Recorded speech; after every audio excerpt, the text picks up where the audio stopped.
built as a conscious movement. It is not like Egyptian pyramids, monuments, no. It is conscious movement to raise human beings to the highest consciousness, to make human beings experience the highest purpose.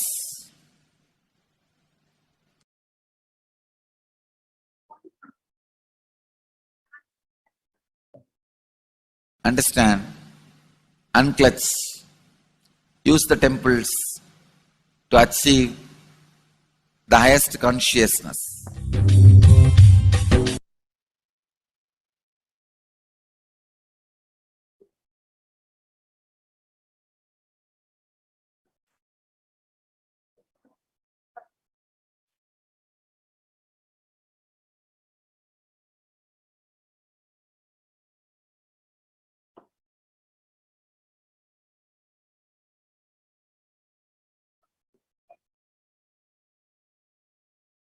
So join the Kailasa's COVID care protection centers, mainly temple-based ecosystem. Now that we have seen the science behind the temples, and these Kailasa's de facto spiritual embassies, it not only add to your joy, peace, and bliss, protection from the pandemic, and give you a spiritual conscious breakthrough.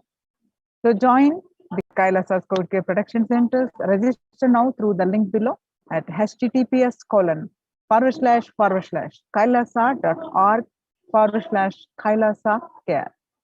https://kailasa.org/Kailasa care. With this, we are going to move on to the next part of our segment after a short break. Thank you, Nithyanandam.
get you health. We get you ability to build beautiful relationships in your life. We get you direct spiritual support, and we make sure you become wealthy.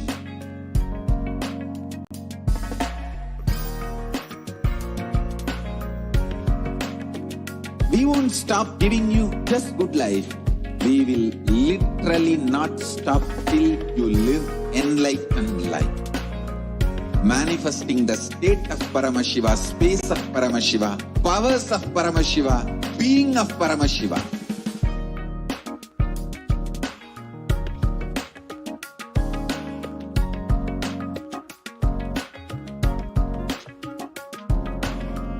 Whole world should become Kailasian.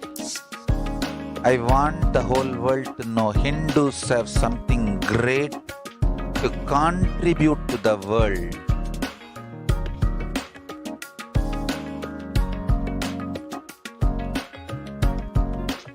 We have something great to contribute to the world.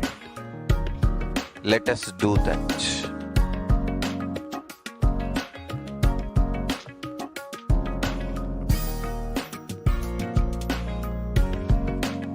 Kailasa is proper customized spiritual service helping you to identify your root patterns of suffering. We have perfected the science of helping every individual from every cultural, religious, nationality background.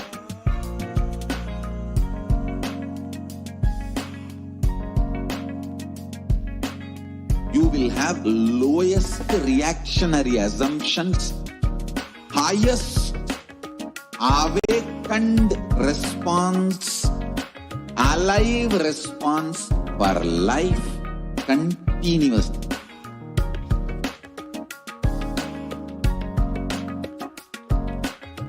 Kailasa is enlightenment ecosystem, literally enlightenment itself in your own home, wherever you are.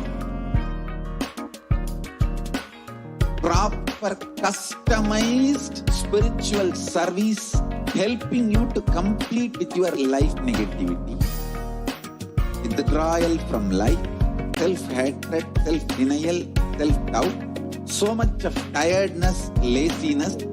We can support you aligning your diet, your attitude, your aptitude, your understanding about life. We can help you with everything.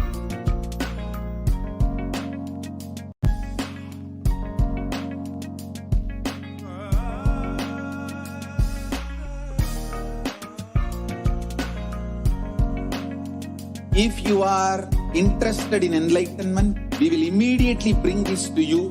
If you are not interested, we will explain the whole science, inspire you, and make you interested in enlightenment time.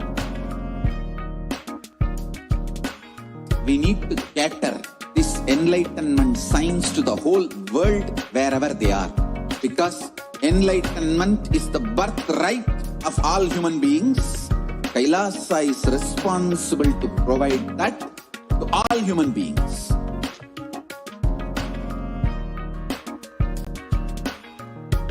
Kailasa is the totality of the knowledge I received from my gurus and practice manifested in my life, perfected by teaching millions of people from all cultures, time zones, backgrounds, genders, nationality, race, from every creed.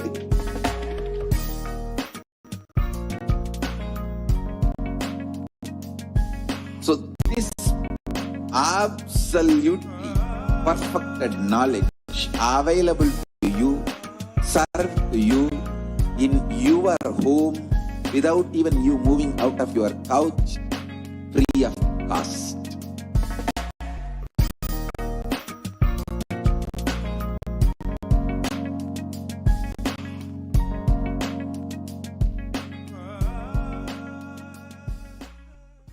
Just be alive for next 3 years. Don't die within next 3 years.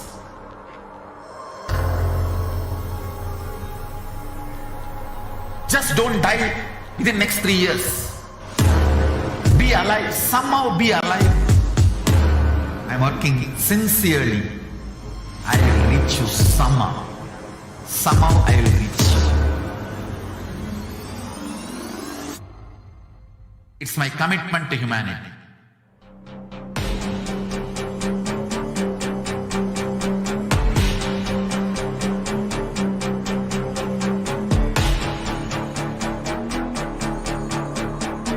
Just don't die within next 3 years. I will reach you wherever you are, whichever corner of the world you may be. I will reach you with enlightenment. You manifesting the space, state, powers, being Paramashivoham. It is possible, and it is possible for you.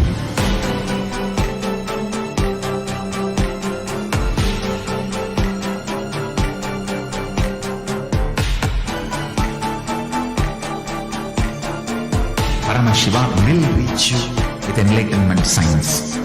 I know he is going to do the job. Just be alive for next 3 years. Nothing else.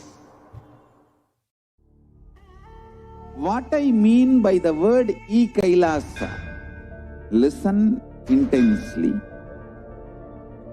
Enlightenment ecosystem, literally enlightenment itself, in your own home, wherever you are. If you cannot come to Kailasa, it's okay. Kailasa can come to you. Kailasa coming to you is Kailasa.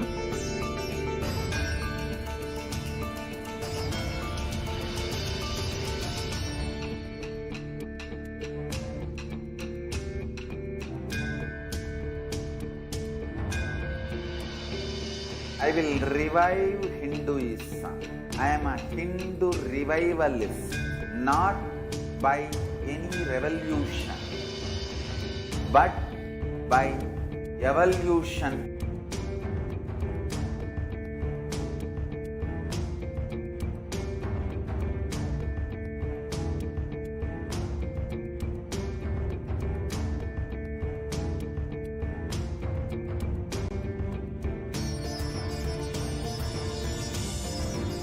And setting model community.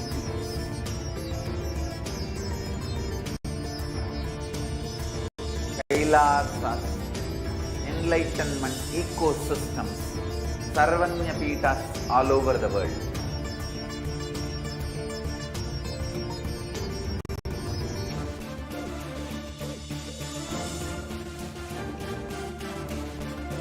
All powerful cognition, knowledge, only when you live, power manifestation and possibilities manifestation happens.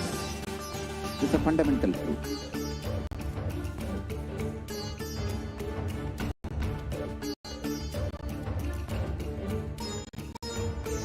Hinduism cannot live exclusively as one sampradaya. No. All sampradayas of Hinduism is an ecosystem.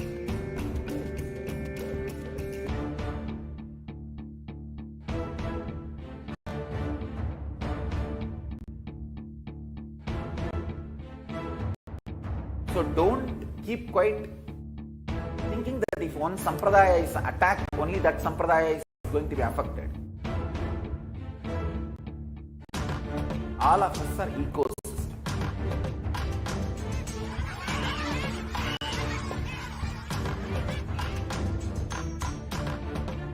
I invite all of you to get involved and enjoy Hinduism by the principle of Dharmo Rakshati Rakshitaha. When you protect Dharma, Dharma protects you. We will make the whole planet can flourish spiritually. The spiritual prosperity will happen to the whole planet Earth. We all have to coexist together.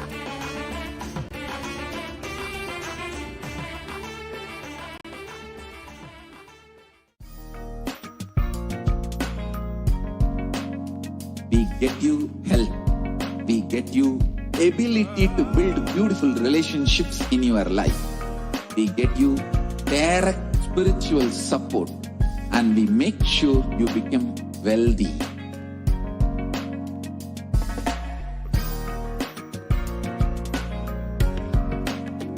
We won't stop giving you just good life. We will literally not stop till you live enlightened life. Manifesting the state of Paramashiva, space of Paramashiva, powers of Paramashiva, being of Paramashiva.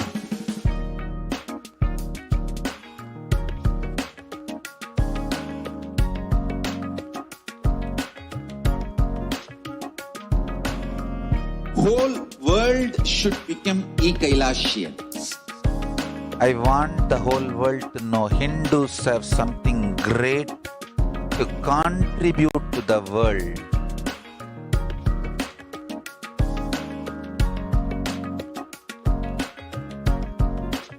We have something great to contribute to the world. Let us do that.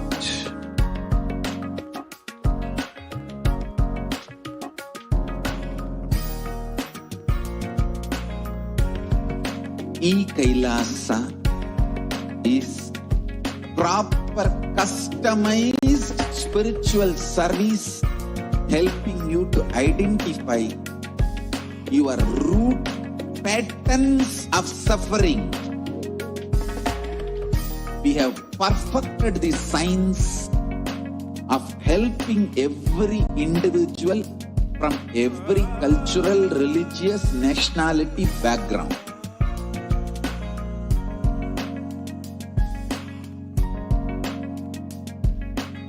You will have lowest reactionary assumptions, highest awakened response, alive response for life continuously.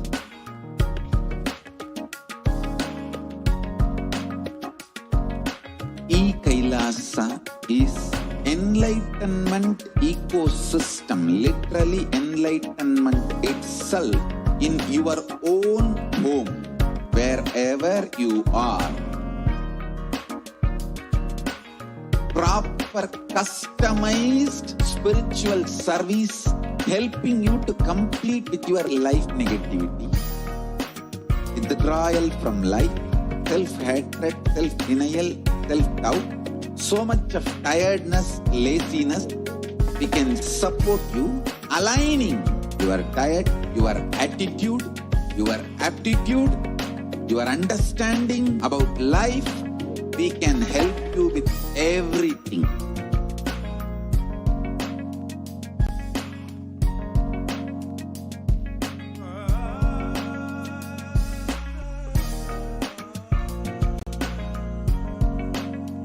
If you are interested in enlightenment, we will immediately bring this to you.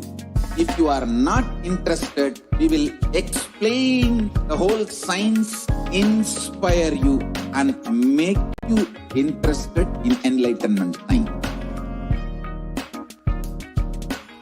We need to cater this enlightenment science to the whole world wherever they are, because enlightenment is the birthright of all human beings. Kailasa is responsible to provide that to all human beings.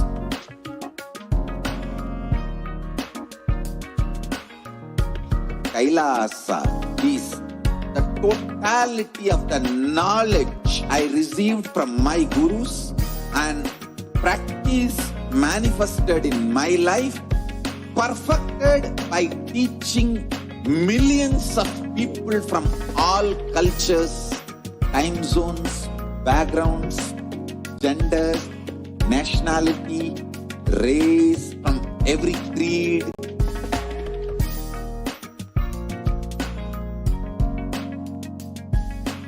this absolutely perfected knowledge available to you, served to you in your home without even you moving out of your couch, free of cost.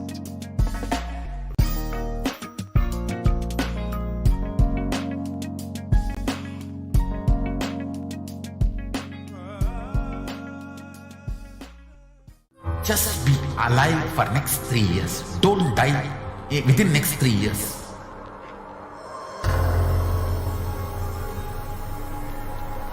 Just don't die within next 3 years.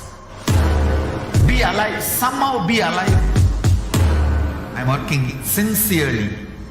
I will reach you somehow. Somehow I will reach you. It's my commitment to humanity.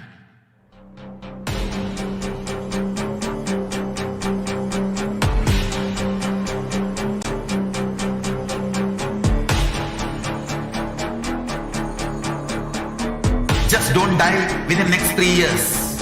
I will reach you wherever you are, whichever corner of the world you may be.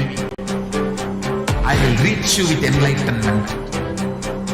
You manifesting the space, state, powers, being Paramashivoham. It is possible, and it is possible for you.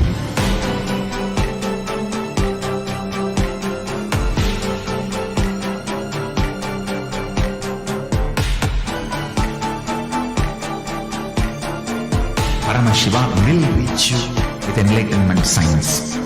I know he is going to do the job.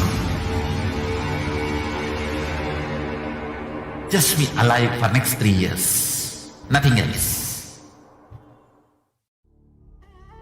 What I mean by the word Kailasa, listen intensely.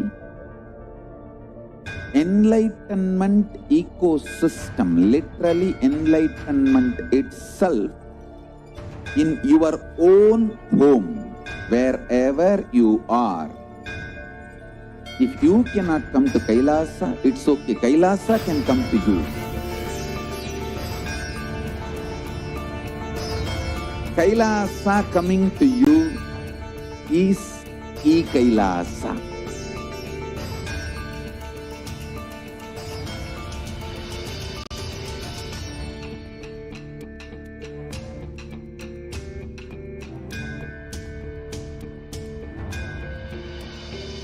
I will revive Hinduism. I am a Hindu revivalist, not by any revolution, but by evolution.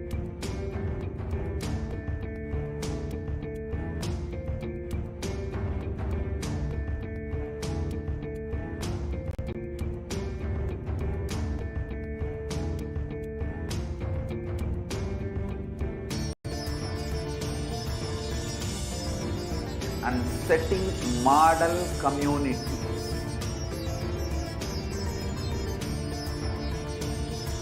Kailasas, enlightenment ecosystems, Sarvanya Pitas all over the world.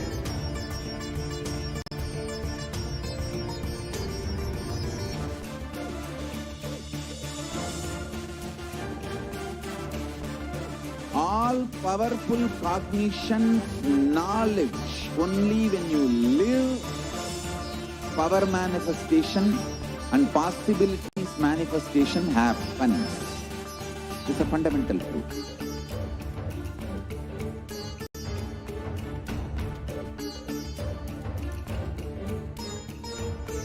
Hinduism cannot live exclusively as one sampradaya. No. All sampradayas of Hinduism is an ecosystem.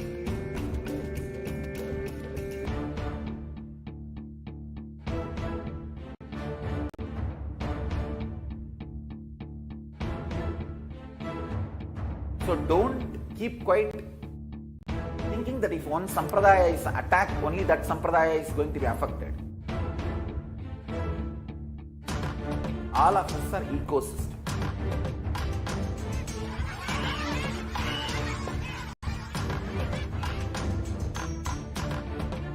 I invite all of you to get involved and enjoy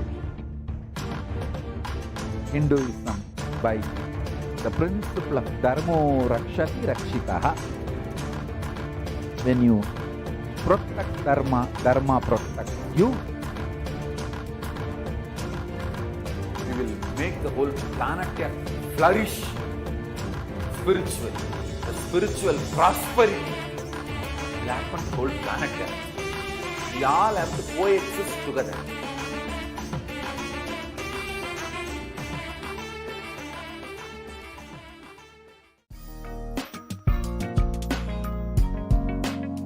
We get you health.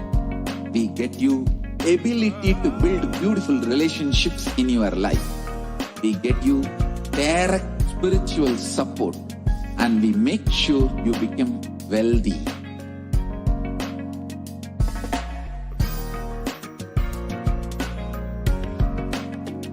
We won't stop giving you just good life. We will literally not stop till you live enlightened life. Manifesting the state of Paramashiva, space of Paramashiva, powers of Paramashiva, being of Paramashiva.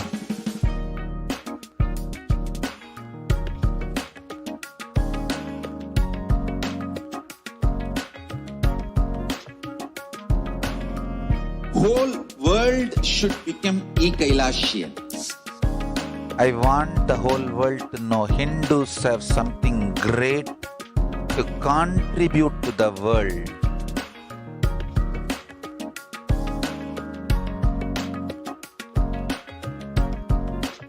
We have something great to contribute to the world. Let us do that.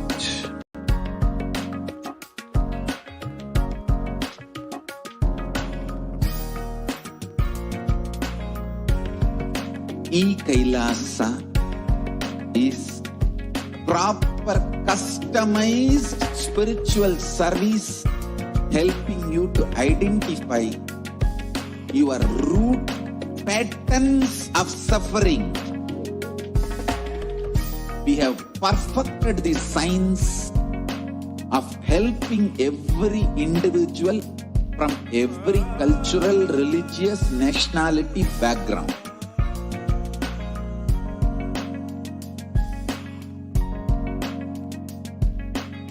You will have lowest reactionary assumptions, highest awakened response, alive response for life continuously.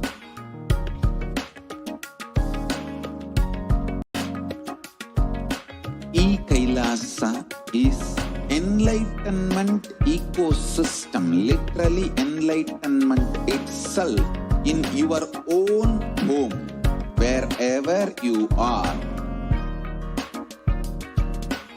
Proper customized spiritual service helping you to complete with your life negativity.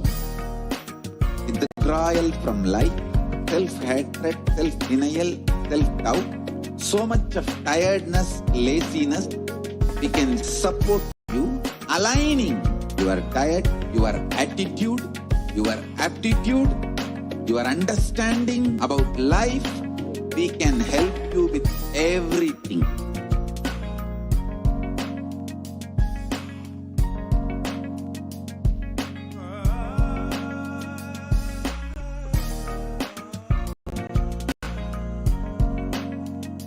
If you are interested in enlightenment, we will immediately bring this to you. If you are not interested, we will explain the whole science, inspire you, and make you interested in enlightenment. We need to cater this enlightenment science to the whole world wherever they are, because enlightenment is the birthright of all human beings. Kailasa is responsible to provide that to all human beings.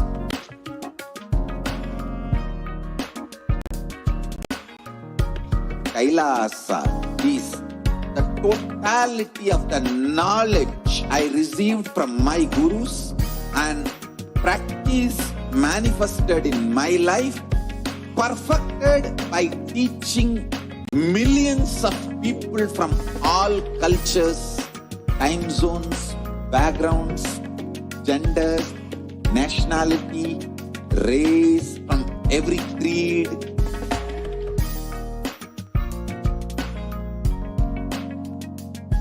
So this absolutely perfected knowledge available to you, served to you in your home without even you moving out of your couch, free of cost.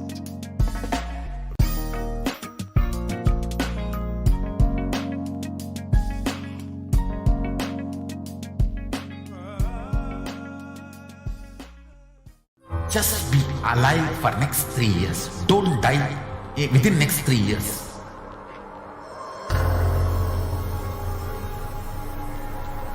Just don't die within next 3 years.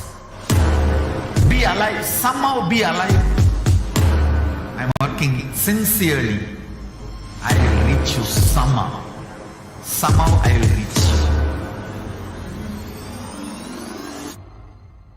It's my commitment to humanity.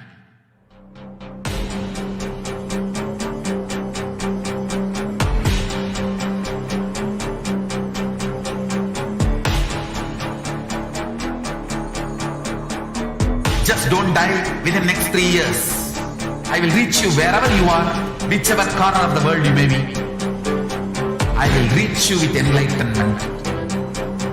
You manifesting the space, state, powers, being Paramashivoham.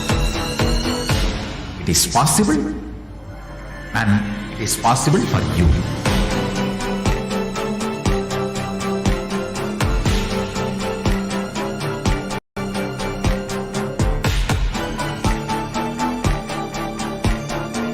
Paramashivoham will reach you with enlightenment science. I know he is going to do the job. Just be alive for next 3 years. Nothing else. What I mean by the word Kailasa, listen intensely. Enlightenment ecosystem, literally enlightenment itself, in your own home, wherever you are. If you cannot come to Kailasa, it's okay. Kailasa can come to you. Kailasa coming to you is Kailasa.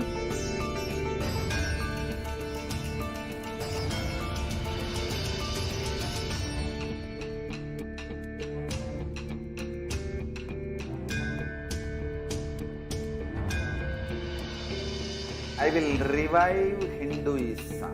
I am a Hindu revivalist, not by any revolution, but by evolution.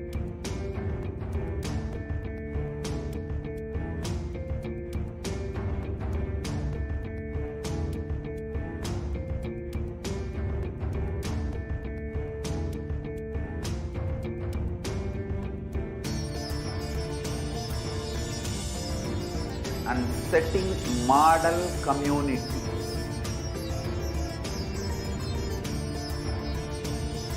Kailasa, enlightenment ecosystems, Sarvanya Pitas all over the world.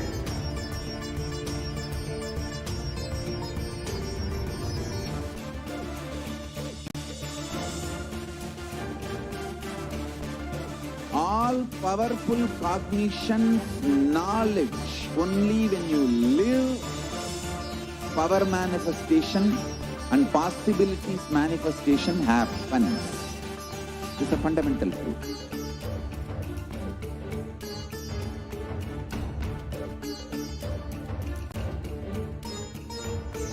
Hinduism cannot live exclusively as one sampradaya. No. All sampradayas of Hinduism is an ecosystem.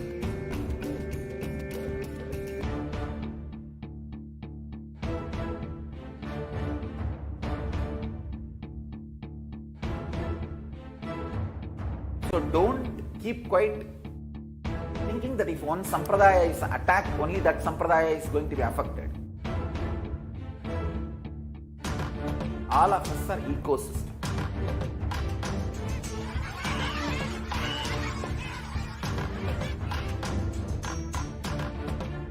I invite all of you to get involved and enjoy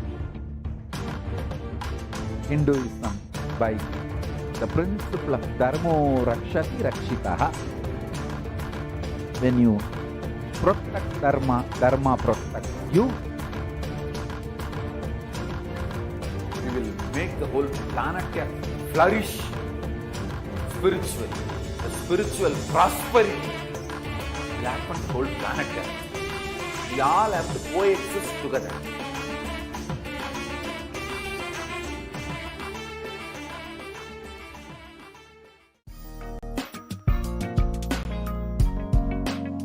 We get you health. We get you ability to build beautiful relationships in your life. We get you direct spiritual support, and we make sure you become wealthy.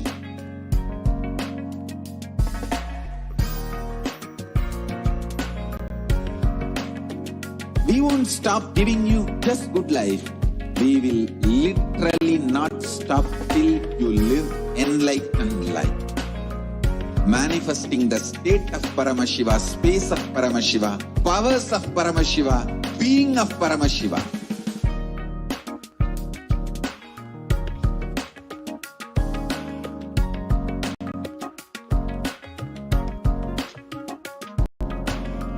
Whole world should become Kailasians. I want the whole world to know Hindus have something great to contribute to the world.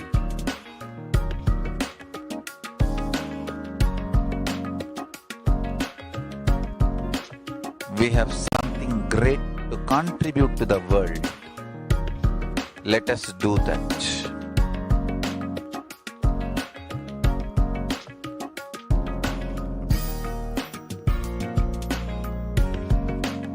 Kailasa is proper customized spiritual service helping you to identify your root patterns of suffering. We have perfected this science of helping every individual from every cultural, religious, nationality background.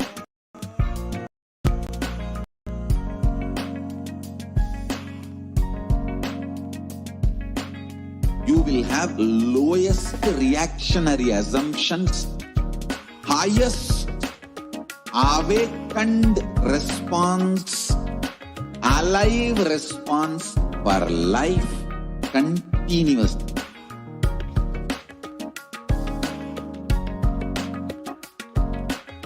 Kailasa is enlightenment ecosystem, literally enlightenment itself in your own home, wherever you are. Proper customized spiritual service helping you to complete with your life negativity. Withdrawal from life, self-hatred, self-denial, self-doubt, so much of tiredness, laziness. We can support you, aligning your diet, your attitude, your aptitude, your understanding about life. We can help you with everything.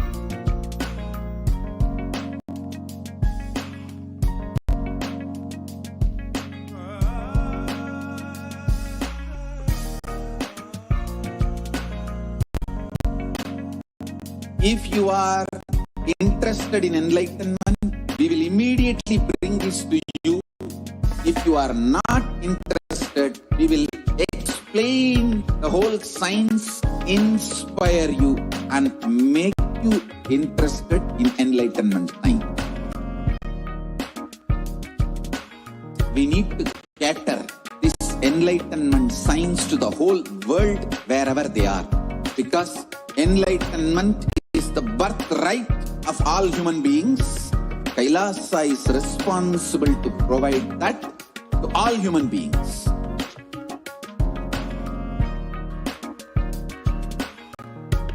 Kailasa is the totality of the knowledge I received from my gurus and practice manifested in my life, perfected by teaching millions of people from all cultures, time zones, backgrounds, genders, nationality, race, from every creed.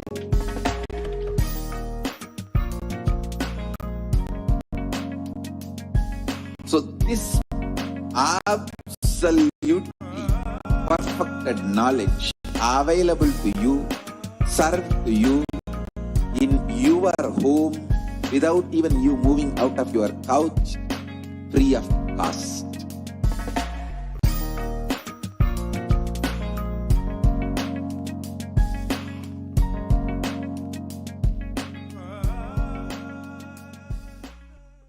Just be alive for next 3 years. Don't die within next 3 years.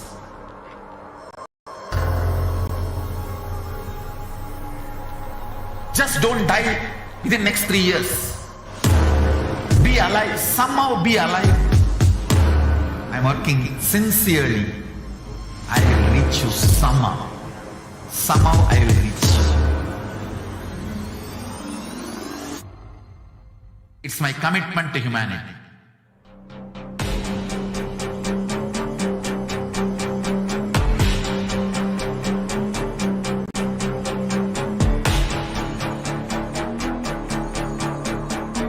Just don't die within next 3 years. I will reach you wherever you are, whichever corner of the world you may be. I will reach you with enlightenment. You manifesting the space, state, powers, being Paramashivoham. It is possible, and it is possible for you.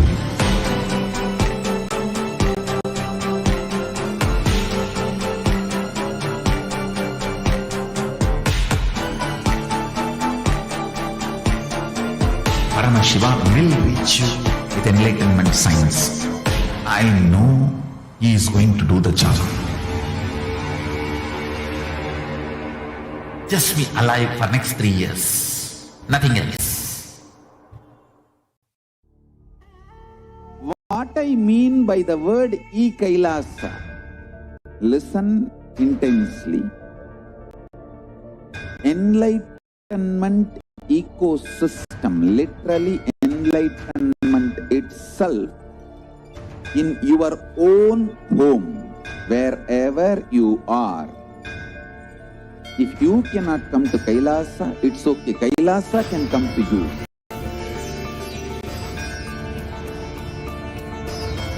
Kailasa coming to you is Kailasa.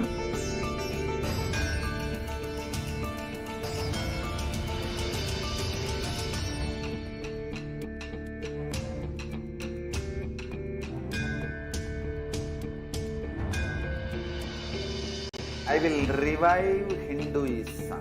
I am a Hindu revivalist, not by any revolution.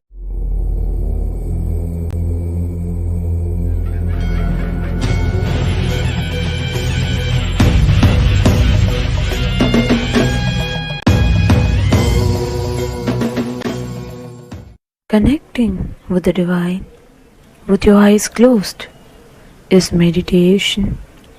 Connecting with the divine with your eyes open is darshan. Come, let us all now move from meditation to darshan. Slowly, very slowly, please open your eyes. Tum,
बंद कर आंखों पे हर बाधा हटा कर सब दूर दूर जो है कह जाएंगे कि सब देख देखते रह जाएंगे।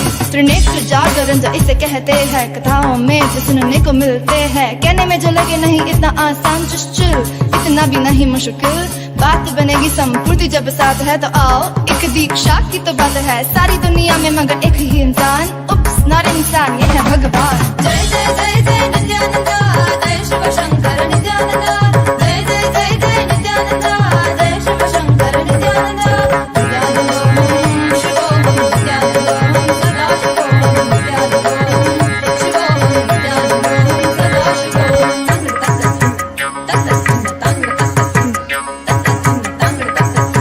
जय नित्यानंदा, जय शिव शंकर नित्यानंदा, जय जय जय नित्यानंदा, सद्गुरु ओंकार नित्यानंदा, जय जय जय नित्यानंदा, जय शिव शंकर नित्यानंदा, ज्ञान प्रदायक नित्यानंदा, कलयुग अवतार नित्यानंदा, त्रिनेत्र धारक नित्यानंदा, श्रुति प्रदायक नित्यानंदा, ज्ञान प्रदायक नित्यानंदा, कलयुग अवतार नित्यानंदा, त्रिनेत्र धारक नित्यानंदा, श्रुति प्रदायक नित्यानंदा। जय जय जय जय नित्यानंदा, जय शिव शंकर नित्यानंदा, जय जय जय जय नित्यानंदा, जय शिव शंकर नित्यानंदा, त्रिनेत्रधर नित्यानंदा, शक्ति प्रदायक नित्यानंदा, त्रिनेत्रधर नित्यानंदा, शक्ति प्रदायक नित्यानंदा। जय जय जय जय नित्यानंदा, जय शिव शंकर नित्यानंदा, जय जय जय जय नित्यानंदा, जय शिव शंकर नित्यानंदा, नित्यानंदोहम शिवोहम नित्यानंदोहम सदा।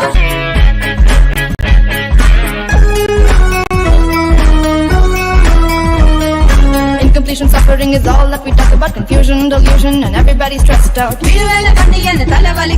The only one to save us is him, there's no doubt.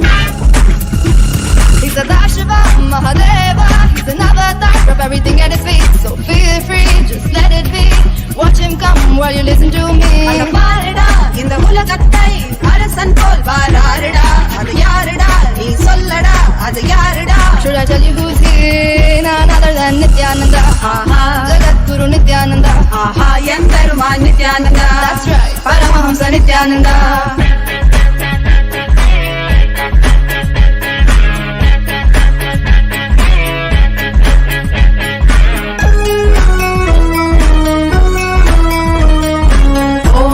नित्यानंदाय Namo Namo नित्यानंदाय, Om NaMo नित्यानंदाय सदाशिवाय, Om NaMo नित्यानंदाय Namo Namo नित्यानंदाय, Om NaMo नित्यानंदाय सदाशिवाय, Om Nityanand Sadashiv महादेवासे नाडाडगुन जडमुडी मीसै. I see you and that track, my heart goes stuck stuck. மறைந்த நின்று பார்க்கும் முனை என்னோடு ஆசை. Let's sing it once more. Nithyananda Sadashiva Mahadevase நாடாடகுன ஜடமுடி மீசை. I see you and that track, my heart goes stuck stuck. மறைந்த நின்று பார்க்கும் முனை என்னோடு ஆசை. He's a Sadashiva Mahadeva. He's an avatar of everything at his feet. So feel free, just let it be. Watch him come while you listen to me. அங்க பாருடா இந்த உலகத்தை அரசன் போல் வாராருடா, இன்யாருடா அவனேதான் சிவன் அவதாரன் எம்பெருமானிடா. None other than Nithyananda. Jagadguru Nithyananda. எம் பெருமான் Nithyananda. That's right, Paramahamsa Nithyananda.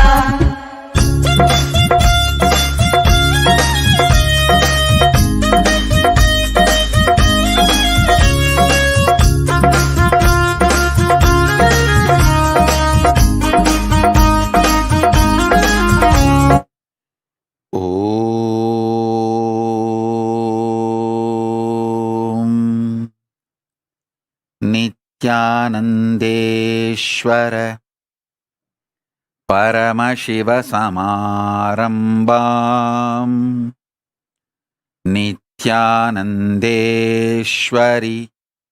परमशक्तिमध्यमाम् अस्मदाचार्यपर्यन्ताम् वन्दे गुरुपरम्पराम्.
I welcome you all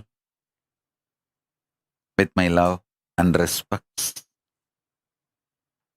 I welcome all the devotees, disciples, Samajis, Satsangis, Srimahans, Mahans, Tanedar Kotari, visitors, viewers, Sarvanyapita Kartas, Yajamans, manifestors, Sarvabarityahis, everyone sitting with us all over the world, Mantreshwaras, Vidyeshwaras, Ganeshwaras, Lokeshwaras, Astreshwaras. I welcome all of you with my love and blessings.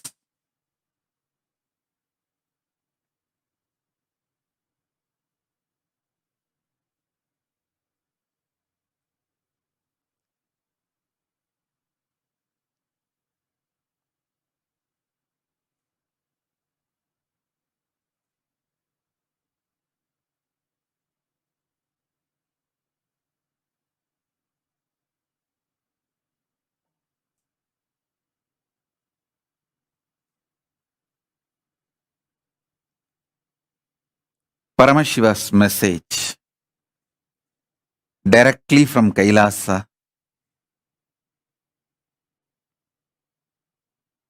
Listen.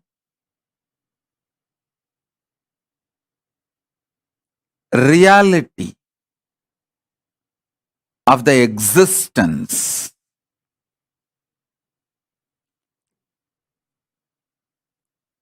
manifests as consciousness in you as Paramashiva in Brahmanda, in macrocosm. In the macrocosmic level, the reality of existence is Paramashiva. In the microcosmic level, the reality of existence is consciousness.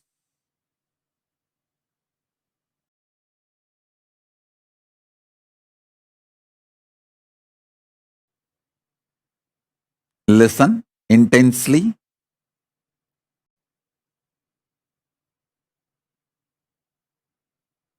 The fifth force, consciousness, just by understanding the fifth force, consciousness, the initiation can happen in you. Understand? There are some things, once you learn, there is no question of forgetting or going back to the state of ignorance. For example, swimming. Once you learn swimming and start swimming, even 25 years you did not swim, but by mistake, accidentally you fall into the water, simply your body will start swimming. So there is no question of going back to ignorance. When some of the knowledge gets into your biomemory, same way cycling. Once you learn cycling and did it successfully, even 25 years you did not touch the cycle, doesn't mean you will forget it. Simply when you get the cycle again, you will start cycling. There are many great possibilities and powers. Once it gets into your biomemory,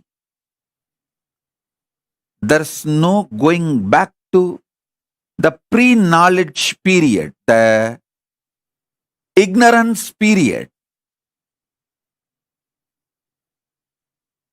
Some knowledge makes a permanent awakening, alteration in you. this knowledge about consciousness, the fifth force, will make permanent transformation, change in you. There is no going back to the space of ignorance or pre-knowledge zone. Once you receive this knowledge, there is no going back to pre-knowledge time or ignorance period. Listen, I'm going to initiate all of you by giving you this conscious reality.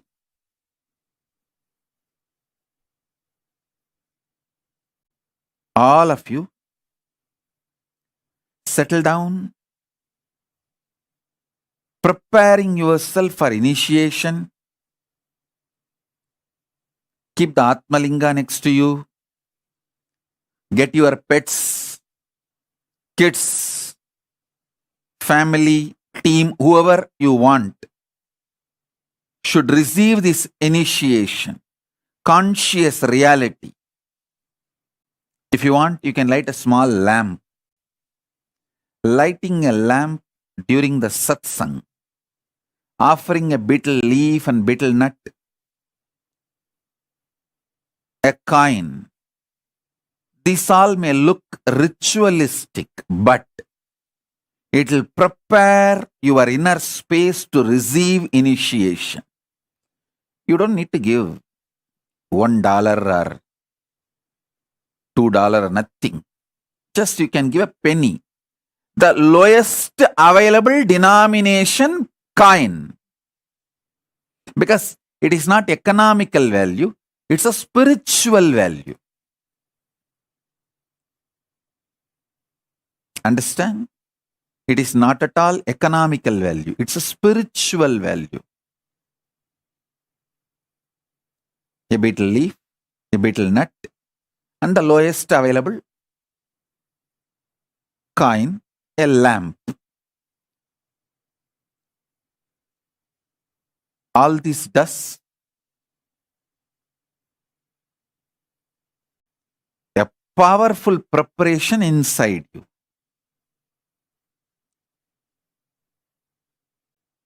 Now listen.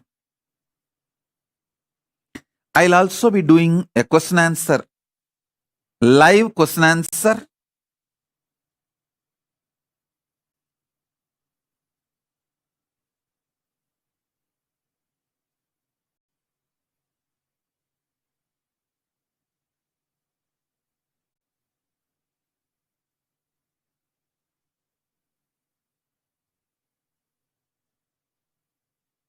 So first thing,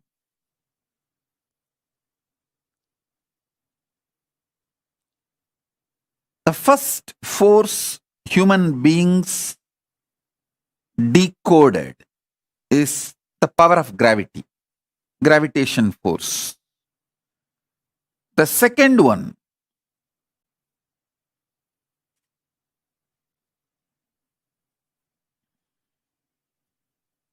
electromagnetic force.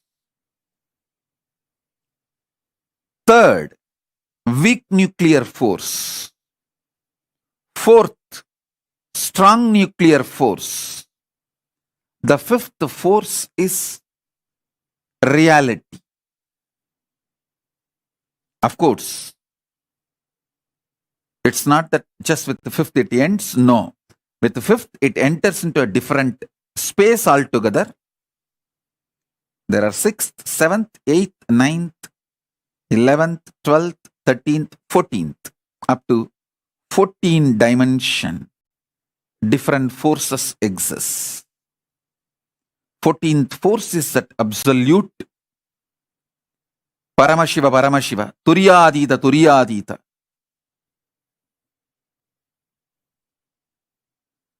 I'll explain the fifth force for now and initiate all of you about the fifth force. I'll reveal the exact Tamil words. got revealed to me by Paramashiva, Arunagiri Yogeshwara directly. Still I enjoy Paramashiva as my Guru, Arunagiri Yogeshwara. Even though he became one and the same, my Guru Bhakti is so overflowing. It's like a gracie, not crazy, cranky, all put together and beyond. It's a gracie.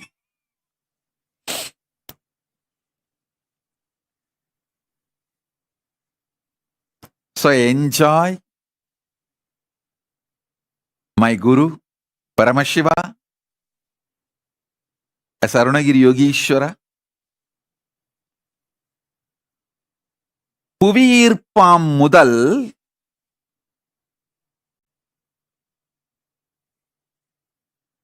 மின்காந்த அலைவீச்சாமிரண்டு சிறுவனுவாம் சக்தி மூன்று பேரண்டப் பேரணு நான்காயிருக்க இருப்பின் சக்தி ஐந்தாய் இலங்க ஆறொடு ஏழும் எட்டொடு ஒன்பதும் பத்தொடு பதினொன்றும் பனிரெண்டும் பதிமூன்றும் பதினான்கும் பயிற்றுத் துலங்க ஐந்தை முதலில் அறி.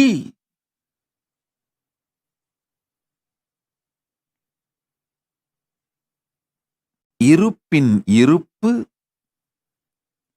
பிண்டாண்டத்திற்குள் உயிரின் உணர்வாயும் உயிர்மையாயும் பிரம்மாண்டத்திற்குள் பரசிவமாயும் மலர்ந்து இருந்து துலங்குகிறது. Listen.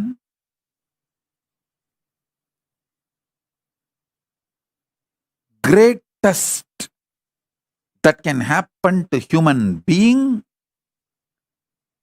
is this conscious reality becoming the existence, part of your existence. Listen. This conscious reality can be part of your existence if you have a direct feeling connection, Guru Bhakti. It can just like a jumping of the flame, transmission of the lamp. Hey, Paramashiva is real. Over.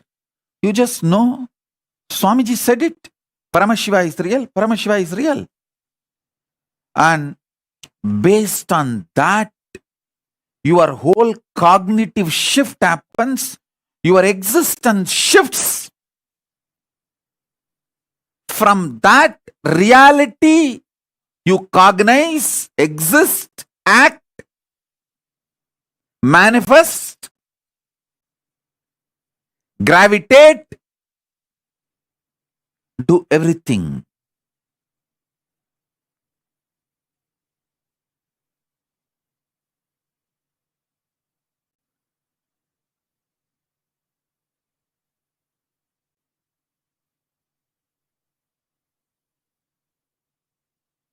If you are not fortunate enough to have that kind of a Guru Bhakti, then at least listen to the Sankhya I am giving. Understanding from known to unknown. Then when the unknown becomes known, from that known to the next unknown. And when that unknown becomes known, from that known to the next unknown, this Sankhya which I am showing, at least move along with it. So you can start internalizing. On Vijayadashmi day, I revealed when my 41st Chaturmasya was completed, I revealed this. The gravitation force happens in the Brahmanda, happens as greed in Pindanda. What is greed? Nothing but trying to expand, multiply, gravitate, pull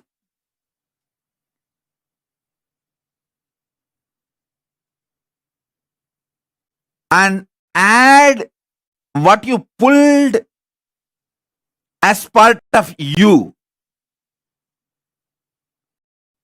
Are you becoming part of that? Please listen. I'll give you like principles. Just pull out what modern science talks about gravitation, theory of gravity, everything, the latest, and what Vedas describe as gravitation and what Vedas reveal about greed. See, what Vedas talk about gravitation and greed. What modern science speaks about gravitation. Take all these three and study. Never go to what modern psychology says about greed. Oh God, that's a worst. Forget about that. At least the science can be accepted little bit as science, but never ever psychology.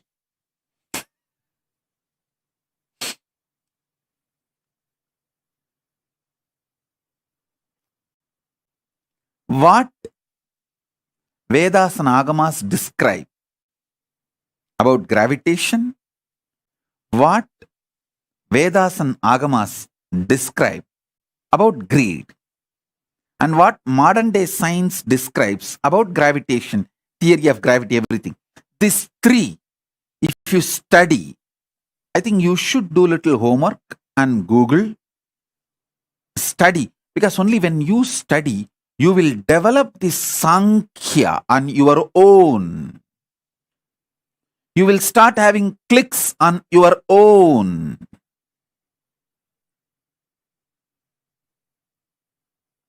I can give you a lot of references. I'll give you the references I have from Rig Veda, first canto and 103rd chapter, second verse. Indra, Lord of light and power, like the sun with his actions, waves of gravitation, holds the earth and manifests its vast expanse, striking the electric thunderbolt of his energy. He constantly creates the waters of space. He breaks the cloud formed in the Rohini constellation, striking over its shoulders and releases the showers of rain on the earth. That glory of yours, Lord, which is supreme and eternal, which is essential, subtle and mysterious, and this which is actual and existential, the poets of vision and imagination realize by its manifestations of this glory of Indra, this which is on earth is one and distinct, and the other which is in heaven is distinct and another. The two mingle in form and mature as one, just as two parties meet in the assembly, each with its identity, and become one community. There's a I have collected some 20, 30 references. I'll share the whole thing in the Facebook social media. You study it. I'll give you the fundamental principle connecting the whole thing. Understand?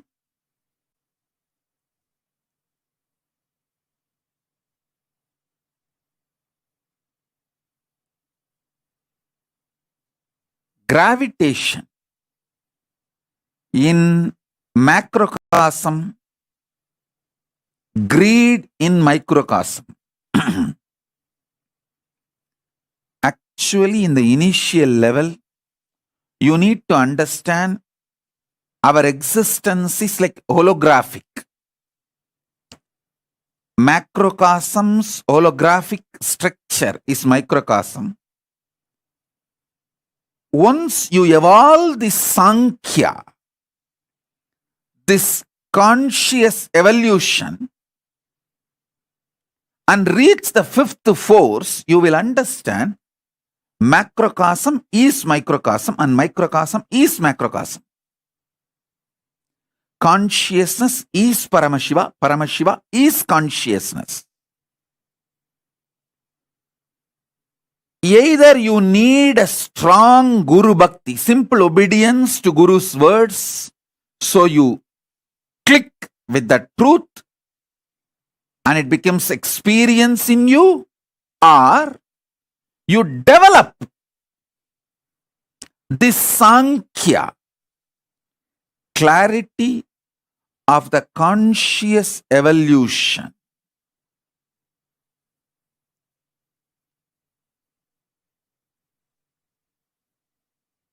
Rishi Piplada explains in the Prashnopanishad, the mother divinity in the earth helps the apana by supporting it.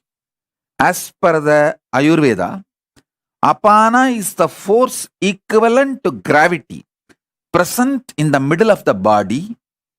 In all living beings, it aids bodily functions of ingestion, taking in of food, digestion, the process of moving and breaking down food into absorbable nutrients, excretion, discarding the body waste such as defecation, micturition, urination, parturition, giving birth, all these actions. Listen. Listen intensely.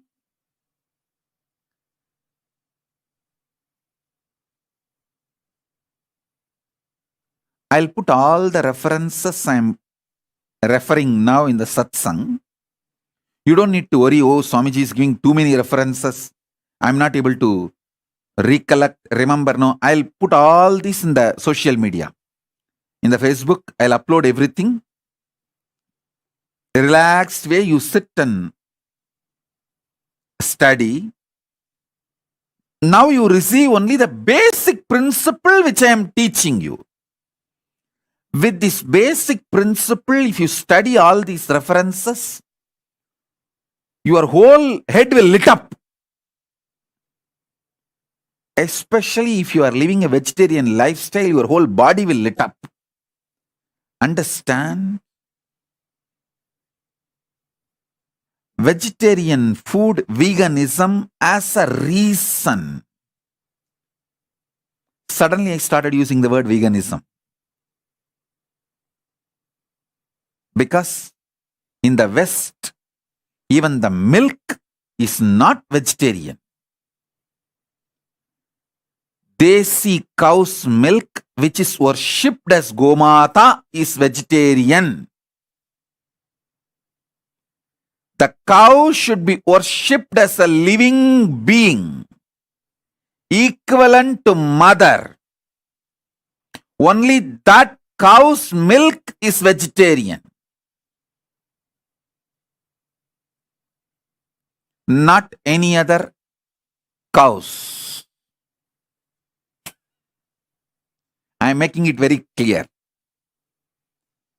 Cow, which is worshipped as Gomata, equivalent to mother, only that cow's milk is vegetarian, it is considered as vegan. The definition of veganism as per Kailasa.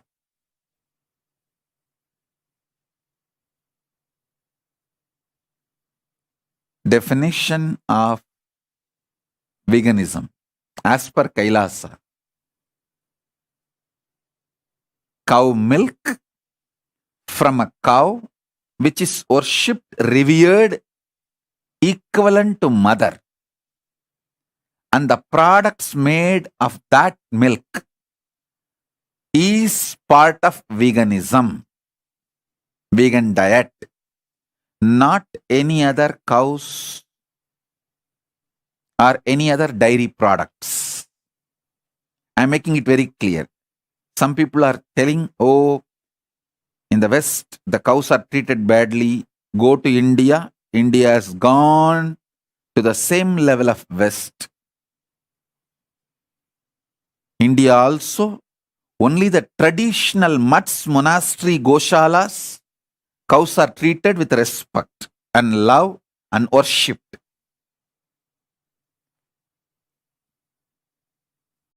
So I am very clearly telling you, all my disciples, if you want to drink milk, any dairy product, have cows in your home. Worship them, respect them, get milk from them. Having a cow in your house will bring Lakshmi, wealth to you. I tell you, the worst thing, the criminal, negligent Hindus,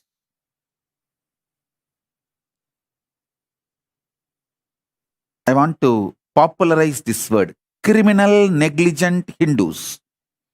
If you are seeing, hearing the news about Bangladeshi Hindus are destroyed, and you just keep quiet, eat your shit, and live your third-rate life, you are a criminal, negligent Hindu, and your son, your next generation, is not only not going to be Hindu, you don't have a right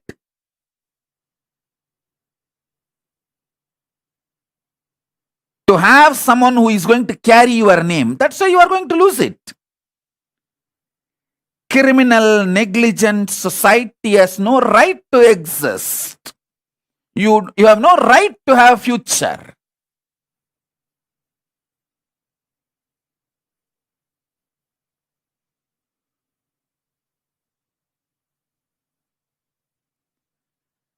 One of the worst thing these criminally negligent Hindus tell is they always think the Hinduism will be protected by somebody else. To justify their criminal negligence, they think, oh, Sanatana Hindu Dharma, it can never be destroyed. Bloody. Dash, dash, dash, dash, dash.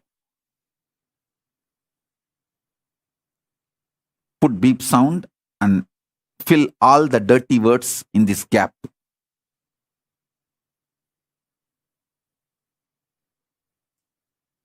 See how much Hinduism was a living experience during your great-grandfather and grandfather, and now for you and your kids.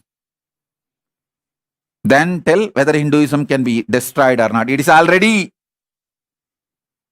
It is there, almost ready for museum.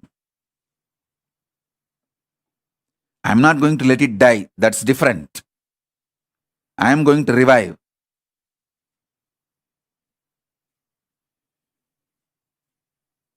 But be very clear. The criminal, negligent Hindus.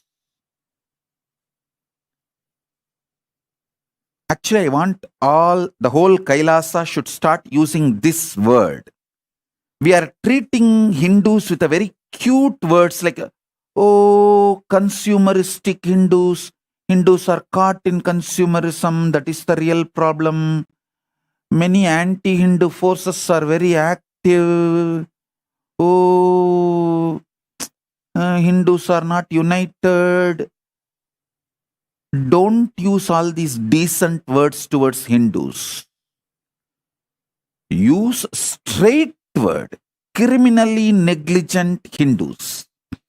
Always bothered about one degree, one house, one spouse, 2 kids, 2 cars, bank balance. Over.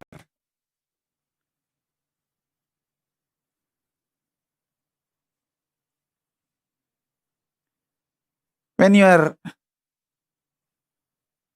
you lose your next generation to atheism and other religions or consumerism or just any other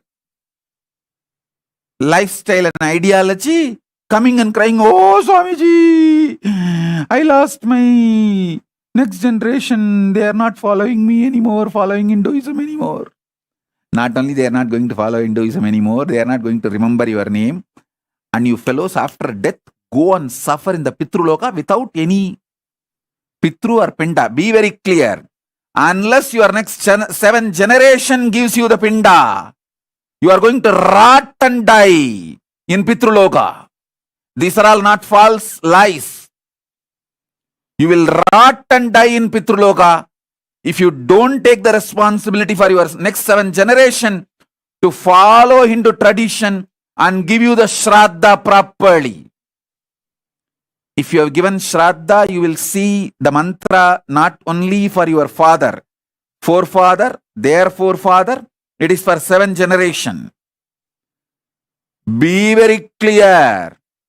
If you want a peaceful existence after death, make sure your 7 generation follows Hinduism and gives you Shraddha properly. Otherwise, get lost, rot in the Pitruloka. These are all not false. Other religions talk only about one birth and they have their own solutions and all that.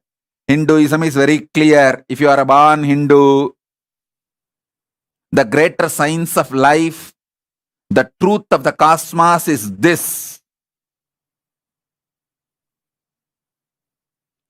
Stop being criminally negligent. Learn to keep your next 7 generation Hindus and living, practicing Hindus. They should give proper Shraddha, Pindadarpana to you. Only then you are going to be in peace in the Pitruloka.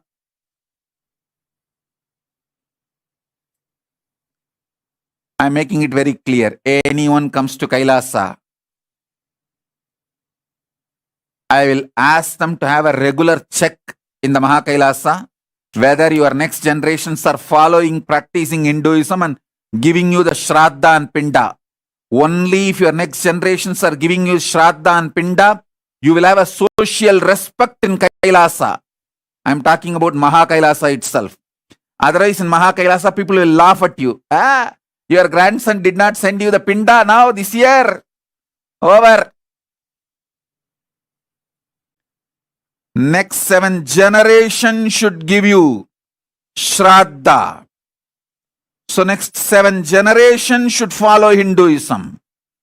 Take collective integrity responsibility for that.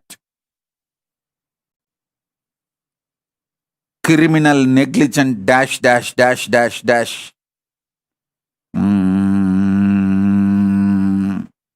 Put the beep sound and fill all the filthy words in that gap.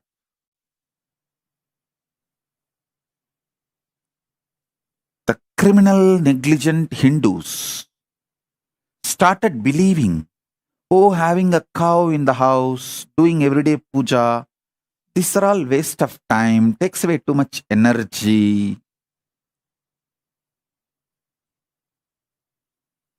Why don't you stop cooking? Just eat your shit itself. So cooking time will be saved. Very easy. You just shit and eat the same. That becomes more practical, time-saving lifestyle, na?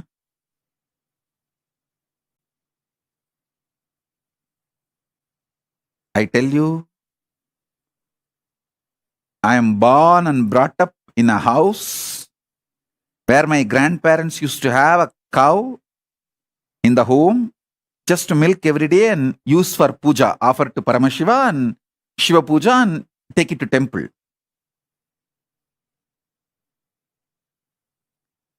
The amount of auspiciousness the house used to have. Wow. Every day morning that go puja, all that.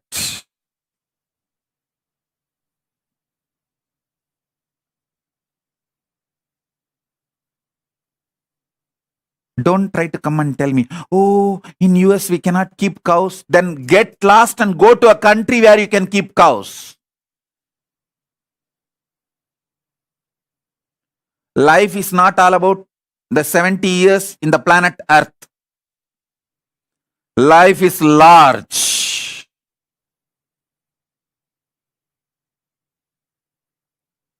Life is large.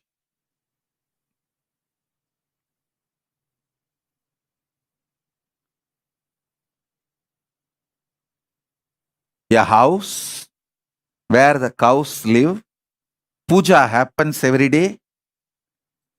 The whole house will be productive 10 times more because every day you need to pull yourself, drag yourself out of bed and you need to be active. You cannot just sit in your cell phone whole day. Now the next is coming, multiverse. To literally kill you into your screen. The relationship between you and the reality will be reduced 90% more the moment multiverse is launched. The companies which launches multiverse and runs, they will become trillionaires. You will become so poor with the life. Your relationship with reality will disappear. I tell you, every day, even if you spend 10-15 minutes with cows,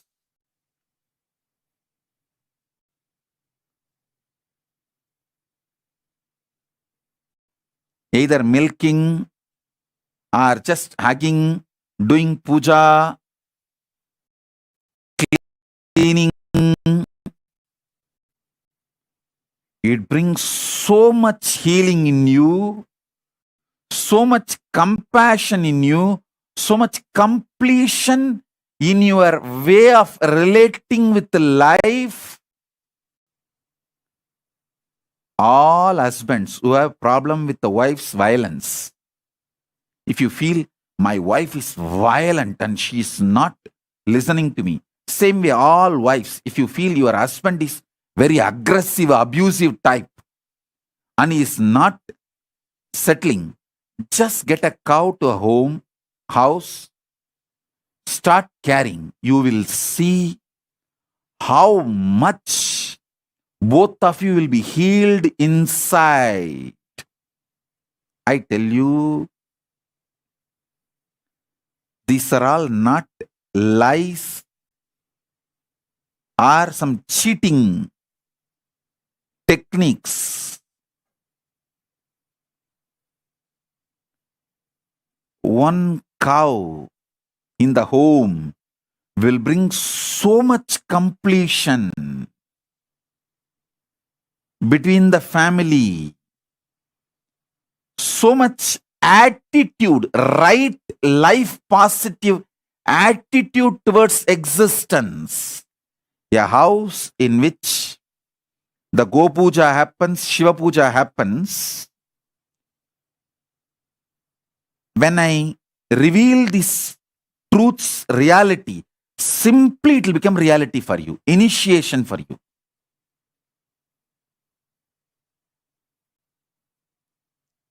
If you just have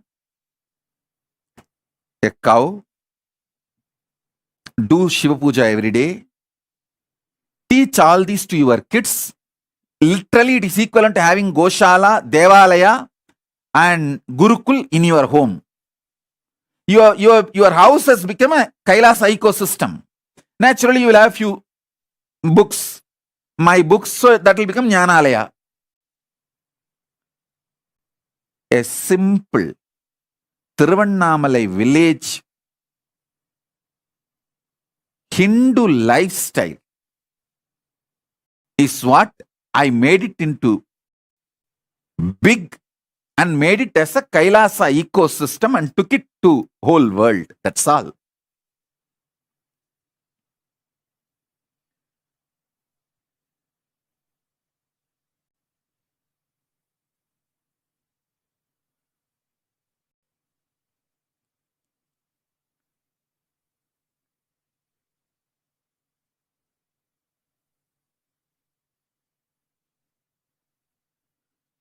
Life is not just 70 years. So listen to what I am trying to explain. And I tell you, I am very practical person. You see, I am a workaholic person. I will neither waste my time nor teach you to waste your time. I can give you statistics for now. How many hours you are productive? Spending for wealth creation, spending on having sweet family, spending on entertainment.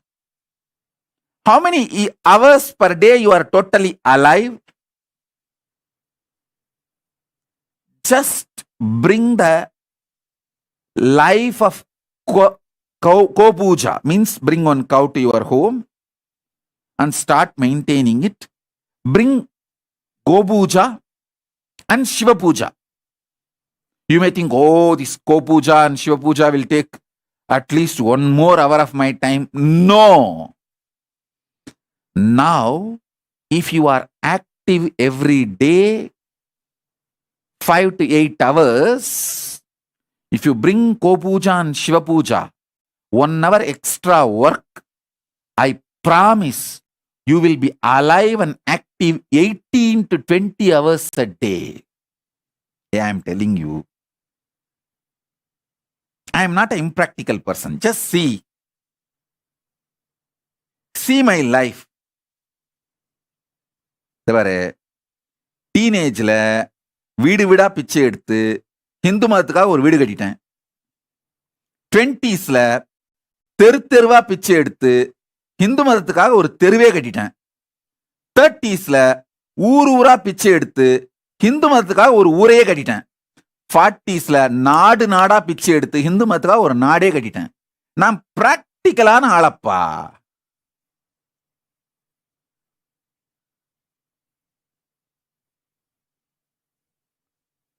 I'm the most practical person.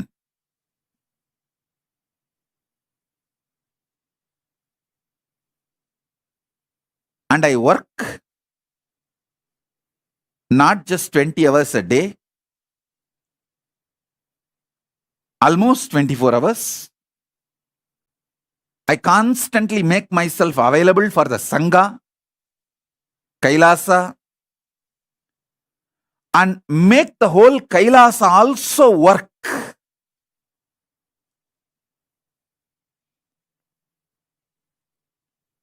So listen with a little sincerity. You are active intelligent, working hour per day will increase 150 to 200% if you bring Ko-puja and Shiva puja in your life, and I am responsible for what I am uttering. I am responsible for what I am uttering. Because this all makes you more active, alive, keeps you connected to reality, not that stupid screen 24/7 drill, daga, daga, daga, daga, non-defying, that cell phone and your stupid screen.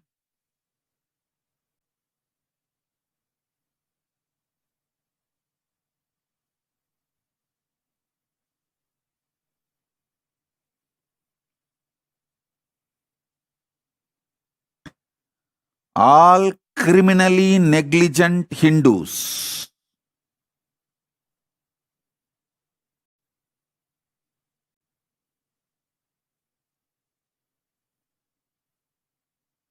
wake up,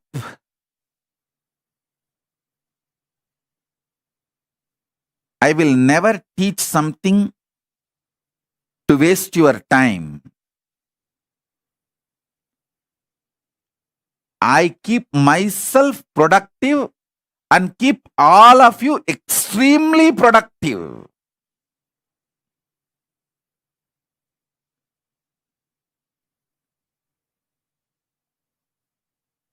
Hugging a cow removes, hugging a cow and doing Ko-puja. If you spend 10-15 minutes a day, it takes away almost 4-5 hours of boiling violence in you and keeps you cool, sweet for 4-5 hours, makes your 4-5 hours very productive and able to relate with people. Especially this pandemic, how you all got broken, mentally broken. That is why during this pandemic, Pralaya time, any of my Kailasa Vasis, Adina Vasis, anything they told me, I don't believe. I just put the whole blame on Pralaya and tell them, okay, it's okay, kids are going through Pralaya, let's leave it. Let's not give meaning to the words they are uttering, because even they don't know what they are uttering.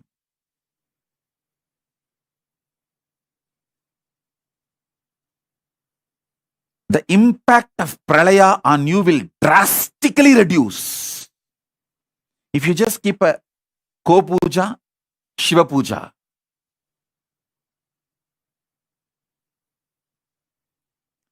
Kim Williams is asking, we are not allowed cow in home. What else can we use? No, just leave that country and go to a country where the cows are allowed. Kim Williams is asking a question. We are not allowed cow in home. What else can we use? Just go to a country where you are allowed to have cows in your home. Drop that country, that's all. Why people change countries for the job, for even sometimes food and alcohol, wine? Why don't you change the country for life? That's all.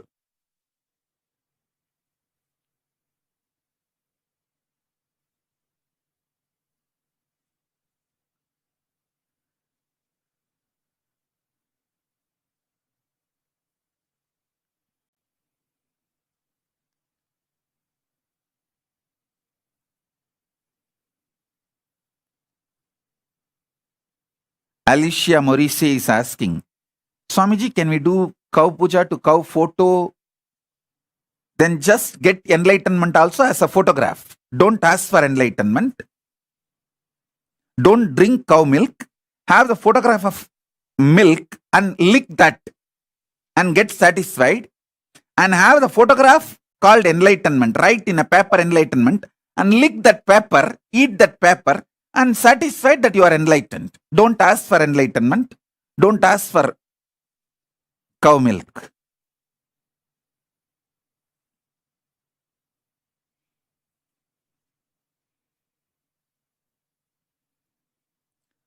All our temples in USA also should work with the local governments and get the legal proper approval, permission, and start having desi cows and start doing Kopuja every day.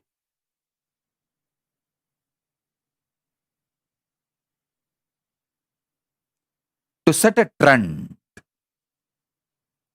To set a trend.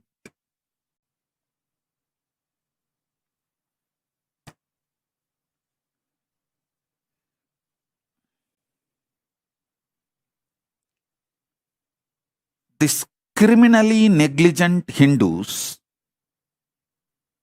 all the time trying to use my name for their criminal negligence. No, don't. I'm a talking God, God who talks back nicely.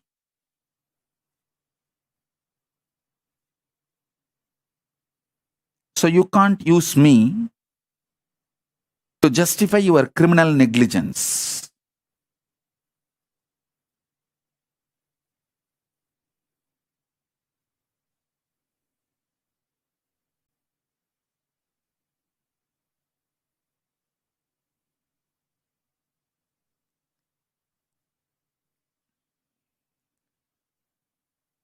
If you are seeing, hearing the news about Bangladeshi Hindus getting killed, destroyed, raped, butchered, and keeping quiet, you don't have a right to expect your daughters not to get raped by the anti-Hindus, the same guys who are raping the Bangladeshi Hindu women. Their kids are going to rape your daughters and your sisters, your next generation. Don't think you are safe.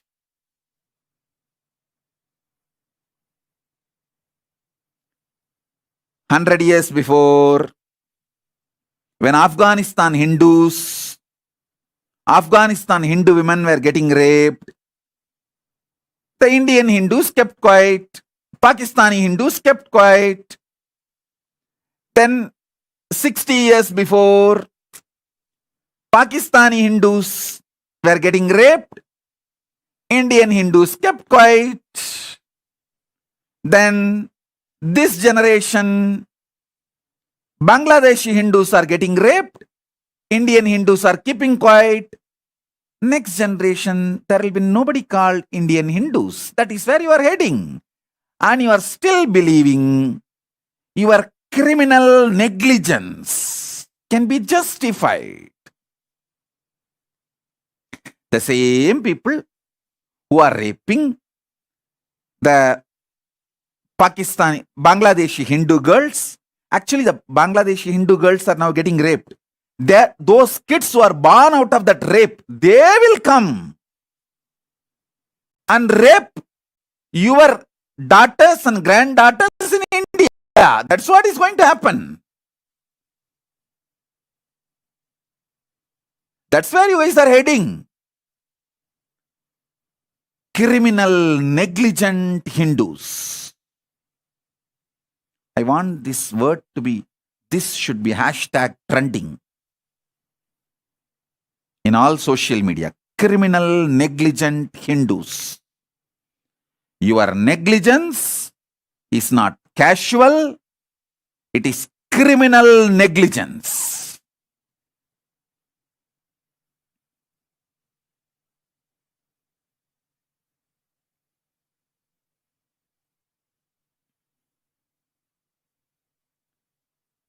Last, your lifestyle. You know, funny thing, my grandfather had cow in the home and did Kobuja, Shiva Puja. Not only the Ko-Puja, Shiva-Puja both stopped after my grandfather passed away. Now, next generation, I can't even tell them. I can't tell even in the family in which I was born and brought up. To them, even to them, I cannot advise. No, you guys are doing something wrong. We should bring the Ko-Puja, Shiva-Puja back in our life. We should continue. All this should not discontinue. They say, Swamiji, we will hand over the deity to ashram. You please take it and you do it, Swamiji. We will pay the money for cows to you. And you please buy a cow in our name and keep the cow in the ashram. And you maintain the Goshala and do Ko-Puja. And no, they are all very sweet people. Swamiji, how much money we need to give for one Godana? And you buy the cow and keep in the ashram and maintain, Swamiji, and bless us with that punya.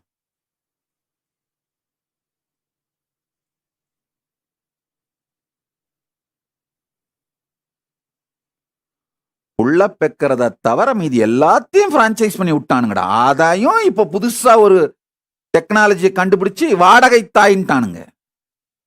படுபாவீங்களா?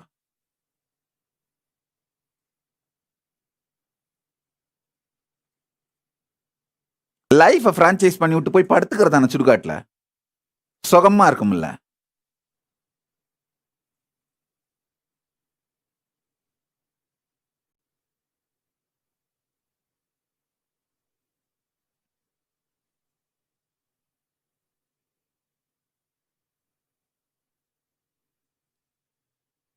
Listen.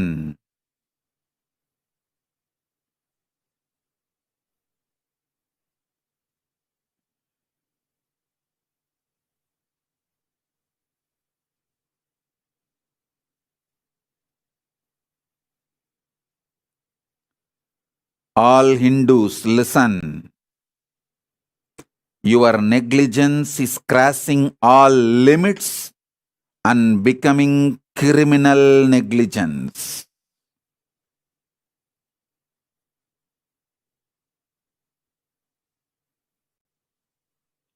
That's all I can say. Let me come back to the satsang subject I was talking.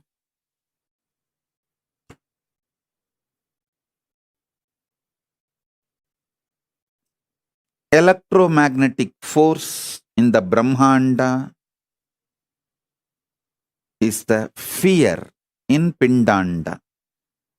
I have spoken elaborately about fear from 2002. Listen, in 2002, my earliest satsang recordings available.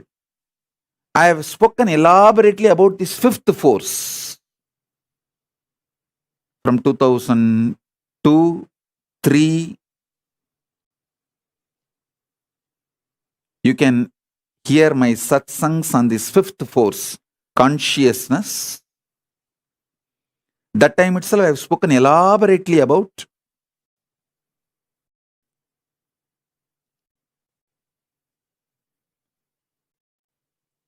fear and how it is connected to electromagnetic force. The electromagnetic force happening in the macrocosm, same when it happens in microcosm, it is fear. Fear happening in macrocosm is electromagnetic force, and electromagnetic force happening in the microcosm is fear. So study a bit all the laws of the electromagnetic force.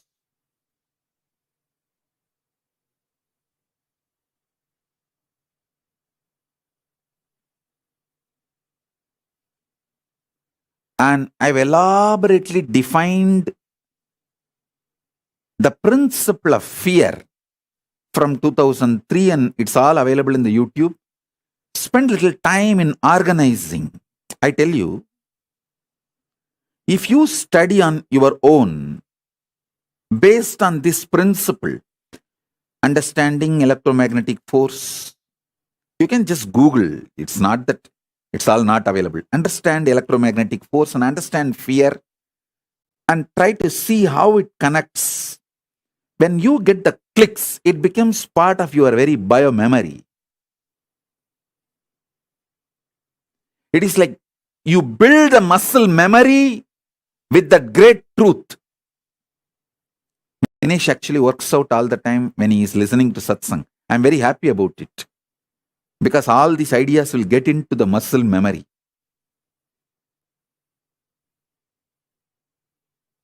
You can actually do gymming and workout, listening to the satsang, even yoga, or have your kids on your lap, making them sleep or making them comfortable, because all this will make these great truths get into your muscle memory.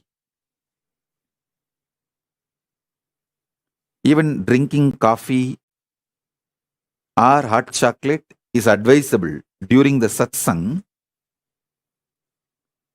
because I have always seen multiple times Arunagiri Yogeshwara will keep a pot full of water. While he was giving the satsang itself, while he is teaching the truths, he will be touching that water and asking me to drink, sip.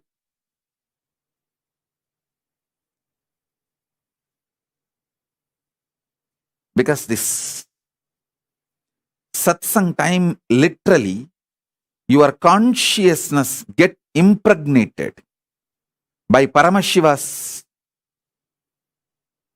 manifestation, energy into your being.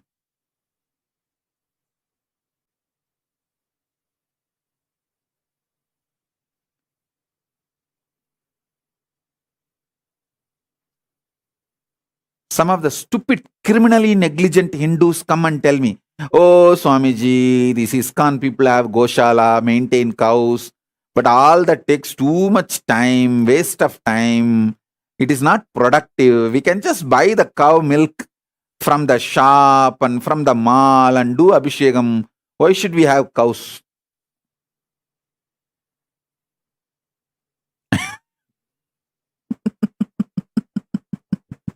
I think by now you guys know my answer. Why? If you want an answer, why ISKCON temple inspires thousands of people to live Hinduism, and why the so-called modern day doctor-run temples in US? What is doctors-run temples in US? No, all these Telugu doctors. No, I'm not blaming them. They are good people and they make a lot of money and they can't forget Venkateshwara. They can't go regularly to Venkateshwara, so they put a temple here and give money. All this great, but they control the rituals as per their text message. They will have when they get a call, that's all. The whole Abhishekam is cut short. Time changed.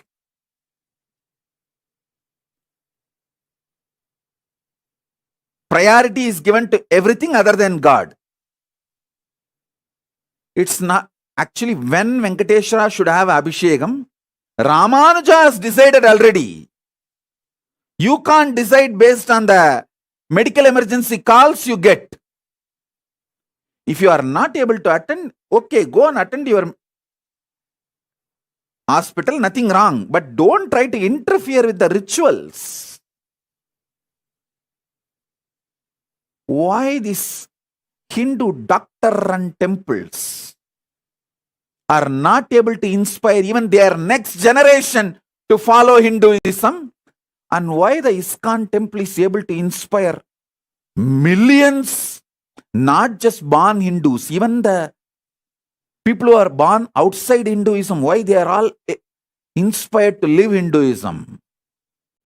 Because they are not neo-Hindus.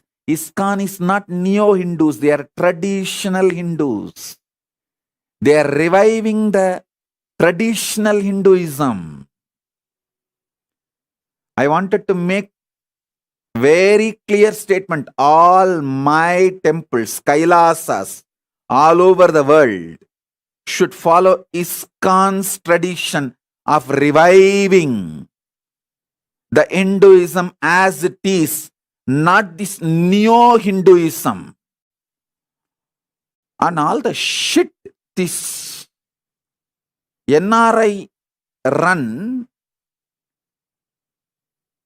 Hindu temples, they talk, oh, it's all just to justify their criminal negligence.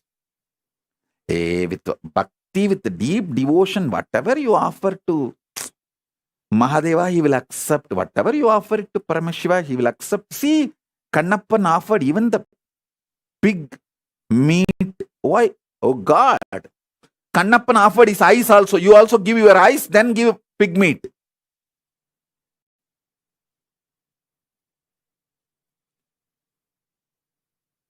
Don't try to use Kannappar for your violation of the Agamas. For these guys to violate Agamas and to justify their criminal negligence, these neo-Hindus will go to any extent. Mix and match. Use Vedanta, part and parcel here and there, to abuse Hindu gods.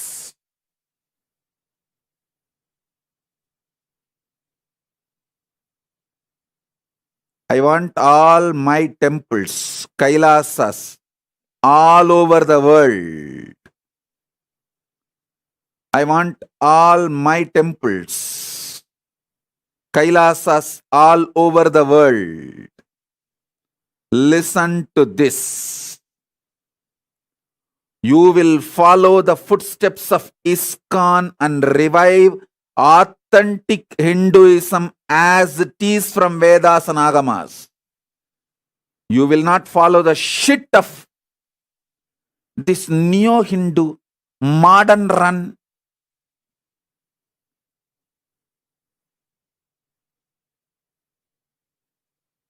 Hodgepodge, criminally negligent organizations. I'm making it very clear. See, I don't have a problem in NRIs running, they run the Indian centers and all that. They enjoy. Even next to our San Jose temple, there is an Indian center. Great. That's like a social organization. Gather, enjoy, know each other, help each other in business. It's a wonderful thing. I liked that very concept. When you help each other in business and you get to know the families, making new friends. It's so beautiful. That Indian centers, great.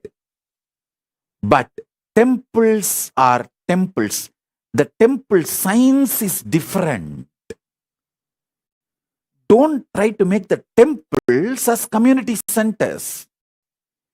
Temples are the place where Paramashiva directly lands from Kailasa and lives as Archavatara. Lives as Archavatara. Listen. Listen. Temples are place where God lives. Hindu temples are not Hindu religious organizations. It is the place where God lives. That's why when sometimes people say, oh, I'll be directly connected to Swamiji, but I don't want to go to temple and volunteer. I tell them, no. I live in temple. You serving the deities is directly serving me.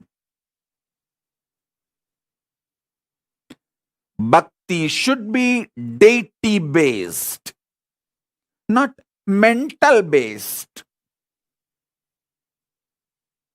Mental fellows. Bhakti should be deity-based.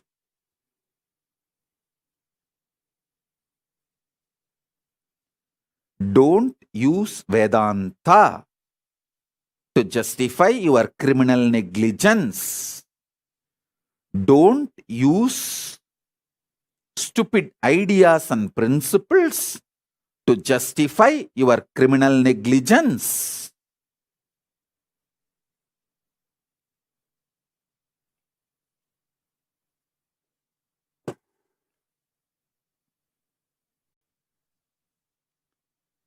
Spend little time, understand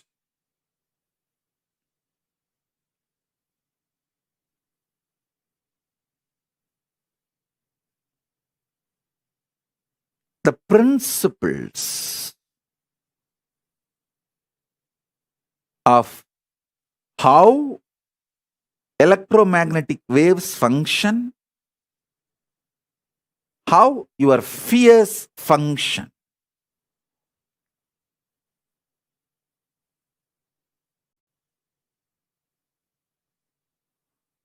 You will have so many clicks, revelations.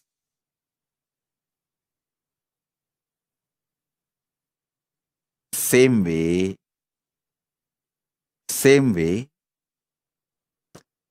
understand all the principles related to quantum physics and soft nuclear power.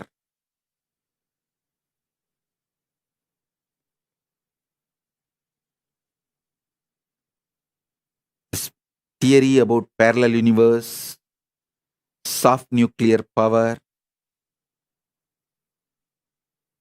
or weak nuclear force, quantum universe, theories about atomic powers, energy, everything human mind has decoded is only to the level of weak nuclear force. Study that and see how a powerful cognition in you does the same in the macrocosmic level. If you study these three, by then you would have developed a beautiful Sankhya, the conscious conclusion method, how a knowledge can be arrived from Shastra Pramana, Apta Pramana, Pratyaksha Pramana, with our own Atma Pramana, and made into Sakshi Pramana. You will start developing that conscious methodology. See, either you should have a deep feeling connection where I can just initiate you and give you this as a gift, or you have to develop this conscious way of coming to conclusion, cognitions, right powerful cognitions on your own. In these two, someone has to happen. Some one thing has to happen.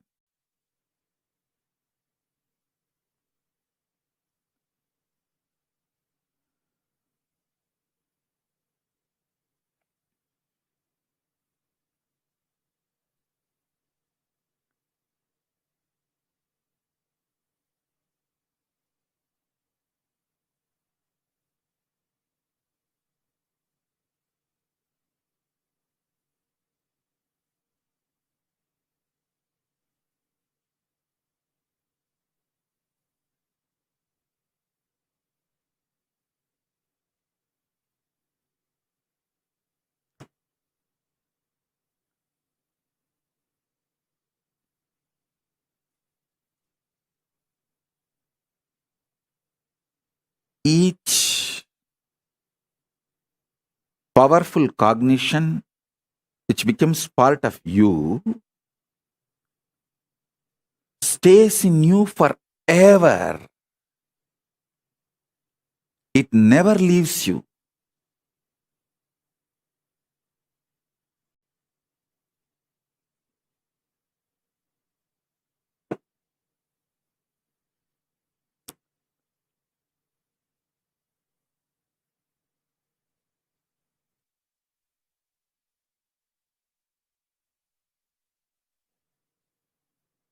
Annamalai Swamigal very beautifully told me once. I think he's from a Brahmin family. He's born and brought up. Maybe, I do not know exactly. But the way he talks is that elite, highly spiritually evolved, and that family background,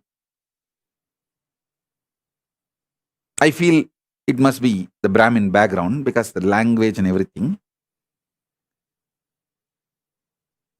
Once I asked him, Swamiji, will this enlightenment experience leave? He just patted on my back and said, "Hey, தொட்டு காட்டினது சுட்டு போட்டாலும் போவாதடா, போடா போடா."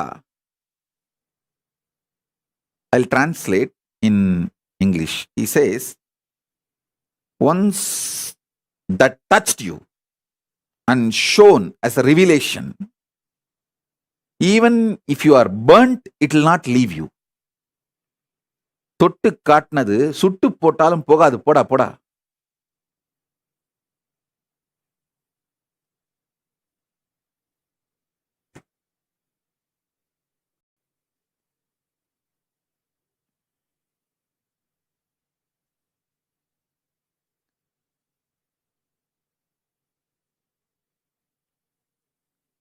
Now, whatever principles I am revealing,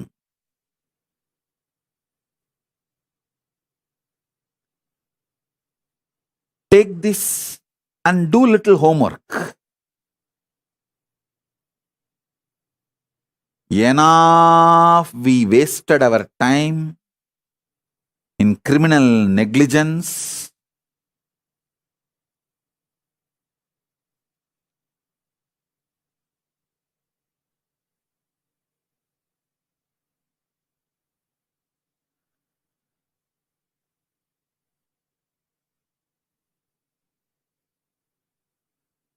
the way Hindus lost Hinduism last 100 years is unprecedented.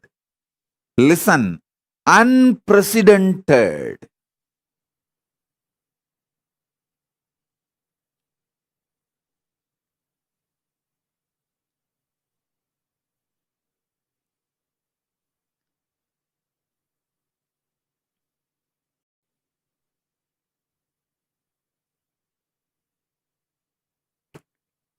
I sincerely feel it is time to stop the erosion and revive the original Hindu principles as per Vedas and Agamas.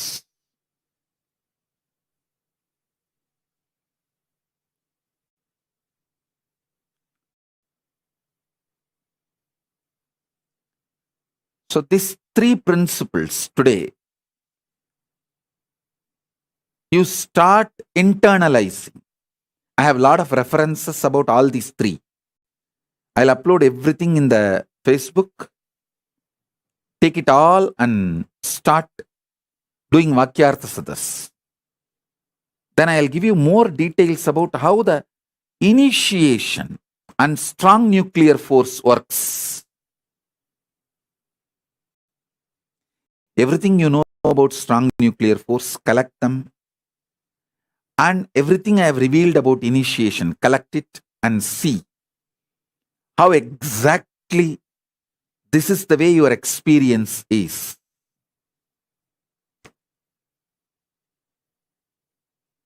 Then you will understand what I mean by the word conscious reality. How the conscious reality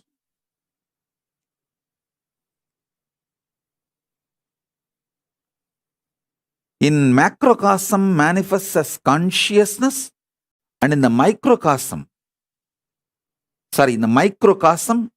manifests as consciousness, and in the macrocosm as Paramashiva.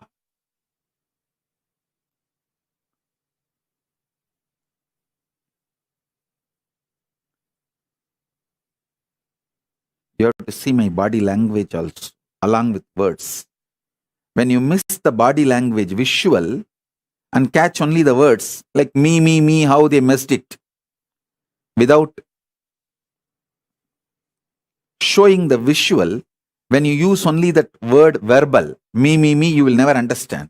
Because in that video, I'm clearly showing the cosmic me manifesting through this body, me, who stays in this body as me, through that me, and the me each one of you are feeling in you as me, in each one of you is talking to that me.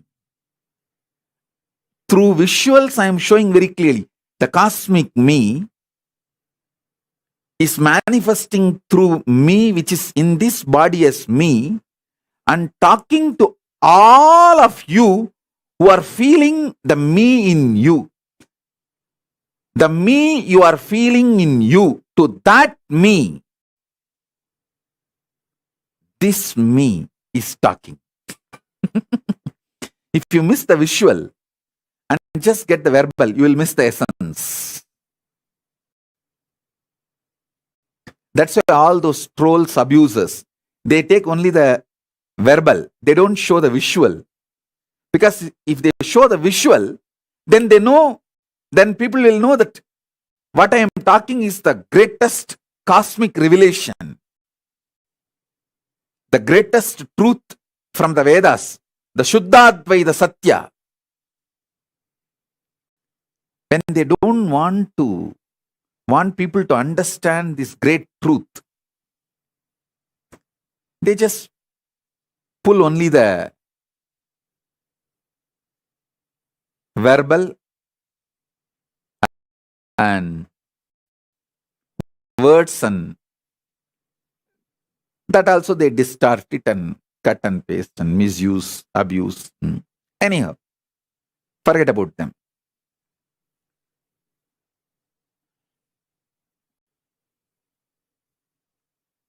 Let me talk to people who want to use me properly, for whom I am useful properly.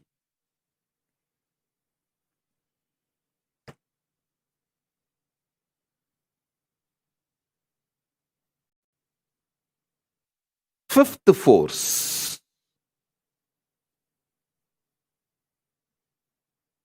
reality. It's actually like a awakening, sudden awakening. Yes, hey, the reality is Paramashiva. Anyone awakens to this truth, understands the larger life. Life is not this just 100 years you carry in your body. Life is not longevity. Longevity is not life. Be very clear. I saw the news article that Corona has reduced the average lifespan of the whole humanity by 2 years. Can you imagine? The average lifespan of the whole humanity is reduced by 2 years. It is not just only the people who suffered with Corona. Corona and all the side effects of Corona has reduced the whole life expectancy of the human beings on planet Earth by 2 years. Oh God, can you imagine? I was shocked when I read that. But the report is very authentic by the people who are doing a sincere work, who have data, information, facts, and came to conclusion with in a very scientific method, in a very systematic way.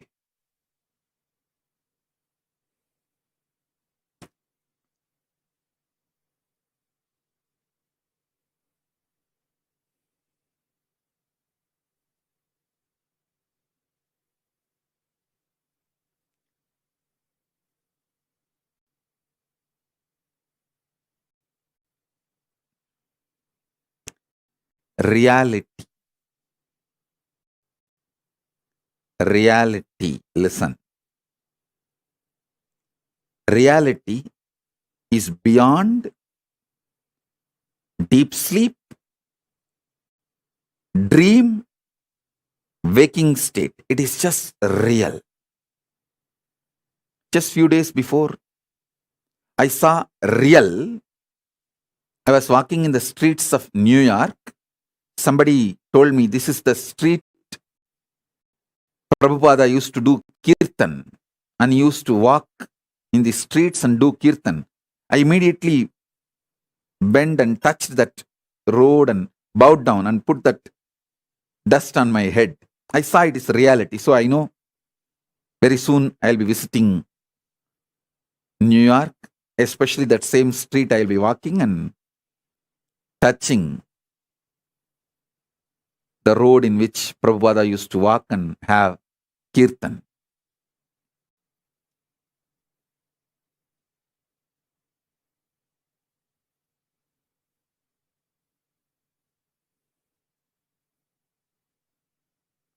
Listen,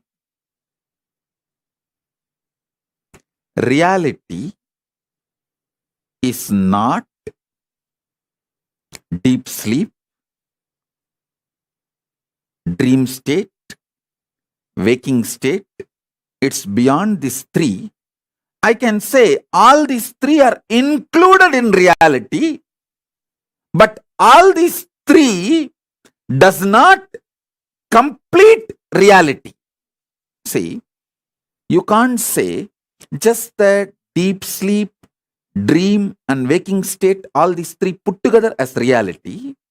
But in reality, these three are included.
Understand this elaborately.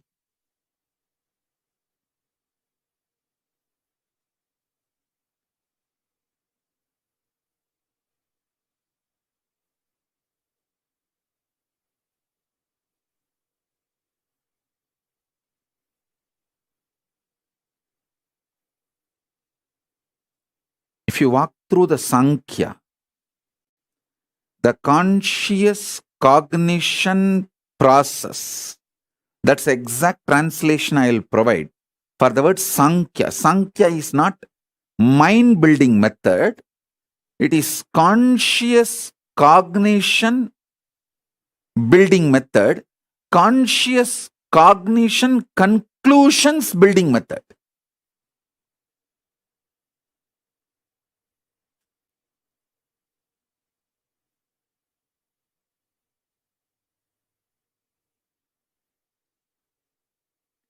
I'm trying to use more words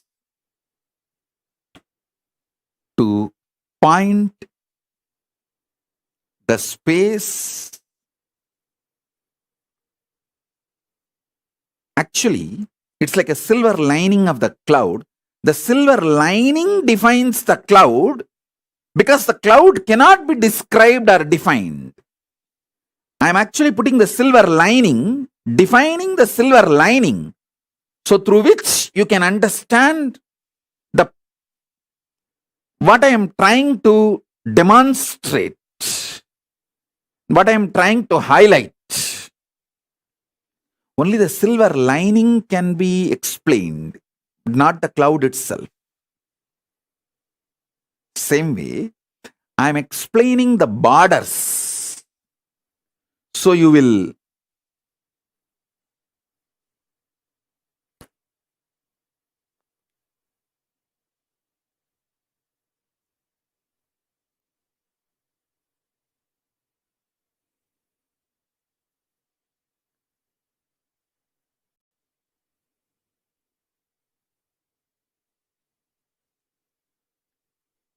understand what I am trying to explain.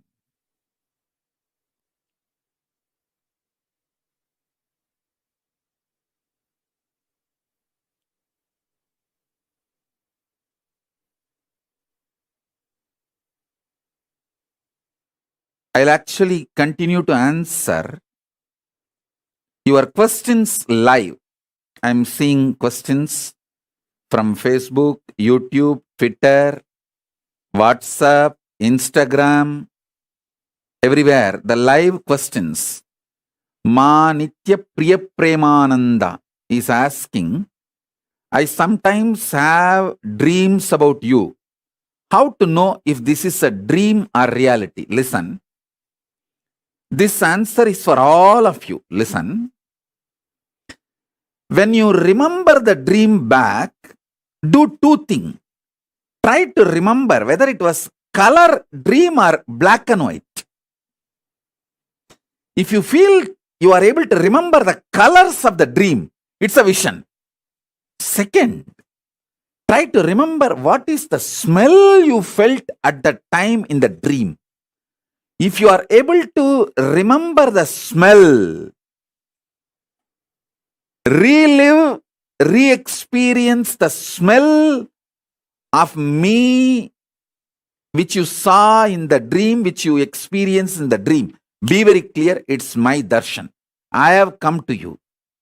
It's straight darshan. It's not dream. It's darshan. Because only through breath, you, me, Paramashiva, all of us are connected. Listen, the breathing, the prana which is going inside your body and coming out, and the prana which is going inside my body and coming out, is directly connected to the prana which is going into the Paramashiva's Divya Sarira and coming out. So prana of you, prana of me, prana of Paramashiva, all is connected. Like Sutre Manigana Iva, Krishna says in Gita, how in the pearl mala, necklace, the thread, center thread connects all the pearls, like this mala. Paramashiva, this Rudraksha, pearl, everything is connected by one center thread. Same way, the prana in you, the prana movement, the breathing happening in you, and the prana movement in me, breathing happening, inhaling and exhaling, and prana movement in Paramashiva, all three are directly connected. All three are one and the same. So, if you can remember, re-smell the smell you felt in the dream when I visited you, then be very clear, it's a darshan, not just dream. So this too is the scale. Try to see whether the dream you are able to recollect in multicolor, was that in color or black and white? Are you able to remember that smell or not? That's all.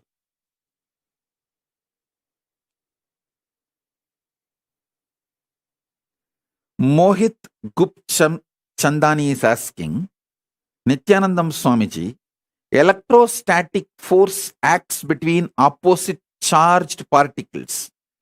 Does this mean positive thoughts will attract negative thoughts? Listen very carefully. The so-called positive thoughts cannot exist without the so-called negative thoughts. Like that is why this positive thinking and all doesn't work. Life positivity only works. Positive thinking does not work. Life positivity is different from positive thinking. Be very clear. Positive thoughts and negative thoughts will always coexist. Life positivity is the foundation. That's a constant. If you study the electromagnetic forces laws, electrostatic forces laws, all the principles, the constant is life positivity. There is no life negativity for life positivity. But there is negative thought currents for positive thought currents. Both are centered on constant, which is life positivity.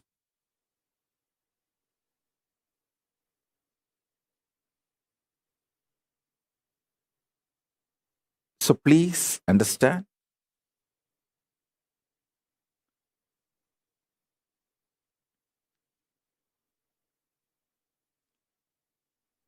When you feel you are a broken part,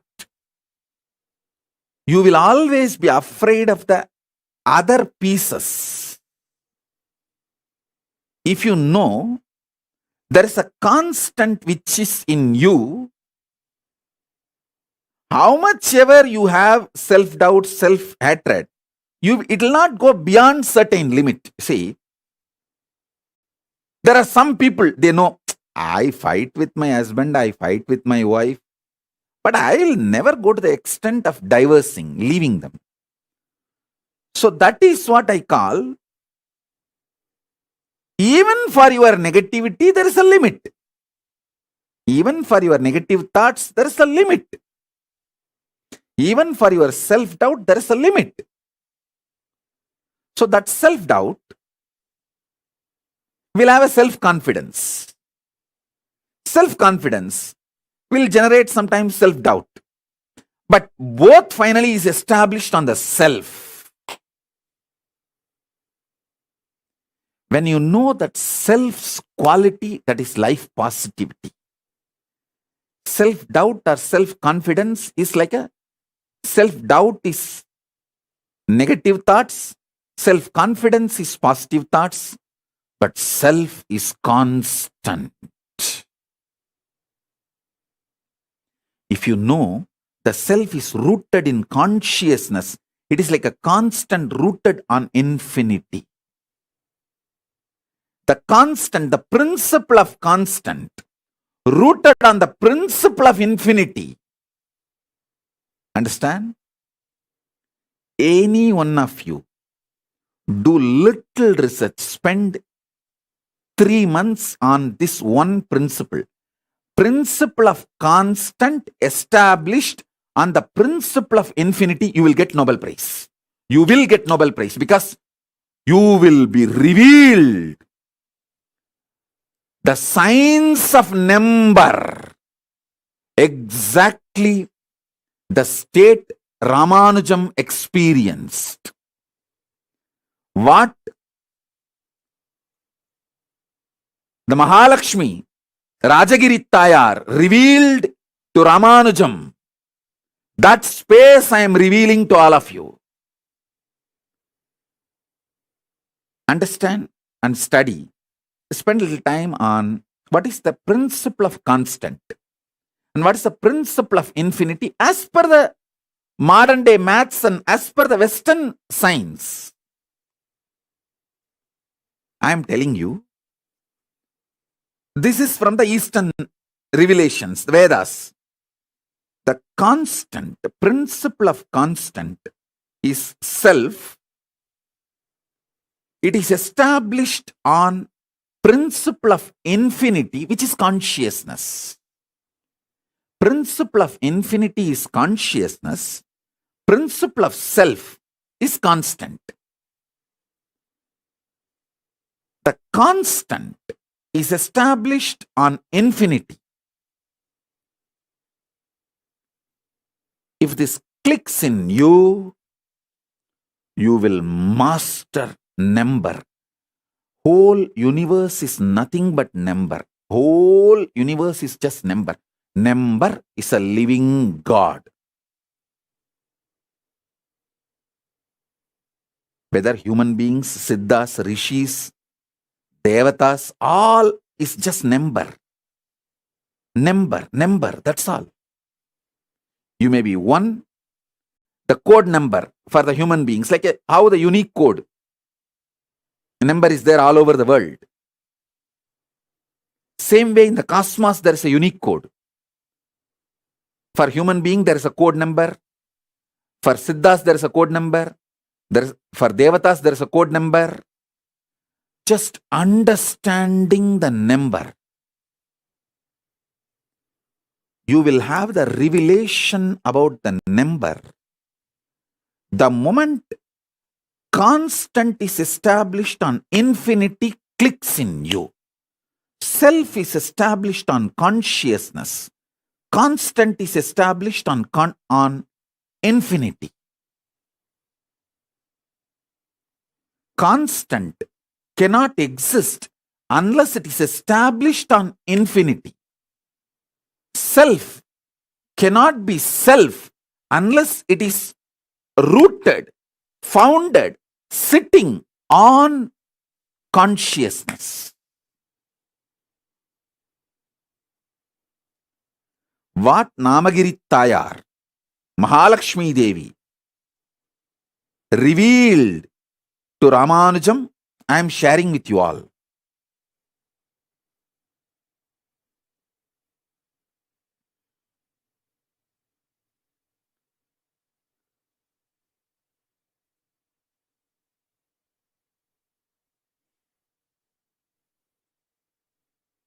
Sri Shivanyana Swarupananda is asking, how does Shraddha relate to someone who has performed Maheshwara Puja for themselves? Shivanyana Swarupa, listen. All Hindus listen. If you have performed Maheshwara Puja for yourself, when you reach Kailasa after death, I will not let you be without food and water. I will not let you starve. But if your next generations don't give you Shraddha, you will not have social respect in Kailasa. You will not be treated properly in Mahakailasa because you did not take the collective integrity to keep the Kailasa Dharma, Hinduism, Sanatana Dharma alive on the planet Earth.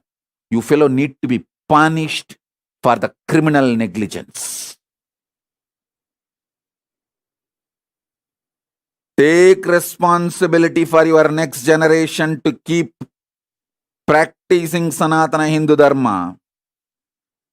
If you receive the Shraddha, that is the proof your next generations are practicing Hindus. If you don't get the parcel from Buloka, I will not let you starve.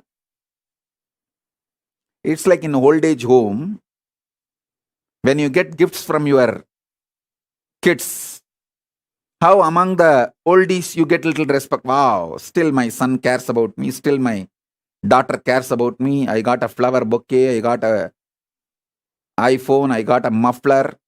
My granddaughter stitched some clothes for me and sent. How you feel the pride. Same way you will be respected in Kailasa if your 7th generation sends you Shraddha properly. I will not let you starve because you have done Maheshwara Puja to yourself, but you will not have the social respect. If your next generations are not giving you the Shraddha, you have not taken the collective responsibility, then why should you enjoy the respect in Kailasa? Rat. I'll make the Chandala colony, and you be in the Chandala colony in Kailasa. Irresponsible, criminally negligent. You will not be starved, but criminally negligent Chandalas did not bother to inspire, bring up the kids to live the Sanatana Hindu Dharma. Just gave birth like a pig.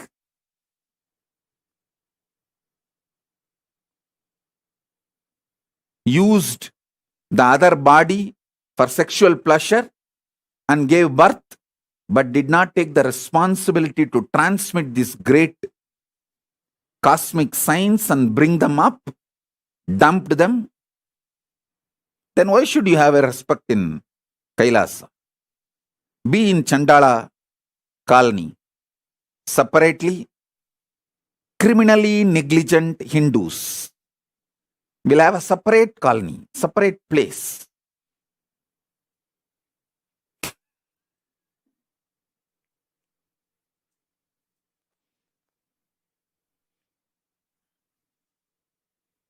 Deepa Satish is asking, Swamiji, if a person did not marry and did not take sannyas also, then how to get Shraddha? Just rat. Either you should marry properly and keep that family tradition continue, or take sannyasa, and that sannyasa sampradaya continues, and sannyasa sampradaya does Maheshwara Puja regularly to all their ancestor sannyasis. For the sannyasis who were part of the sampradaya and left the body. So either one way you receive the Shraddha.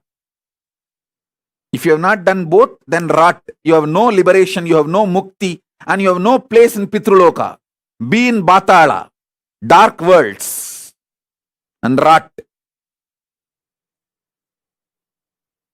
And don't try to use me or try to get any support from me for your criminally negligent lifestyle. Don't try to be like a neo-Hindu. Oh, Swamiji, please don't be so harsh and strong on us.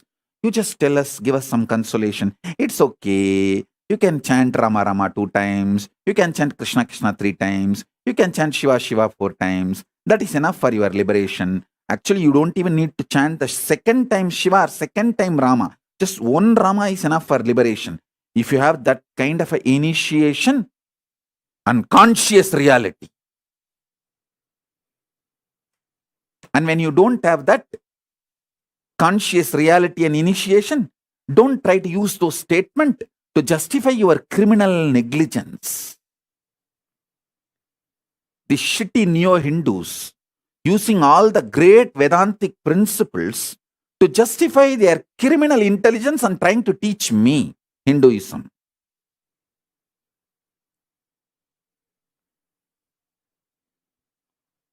ஓரமா போய் விளையாடுங்கடா போக்கத்தை.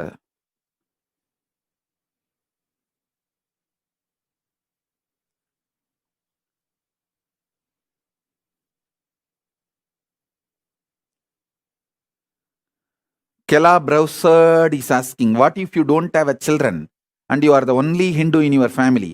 Either get married and have children, bring them up as proper practicing Hindus, or take sannyas. So that sannyasa sampradaya gives you the Maheshwara Puja forever. It's your responsibility you do any one of this.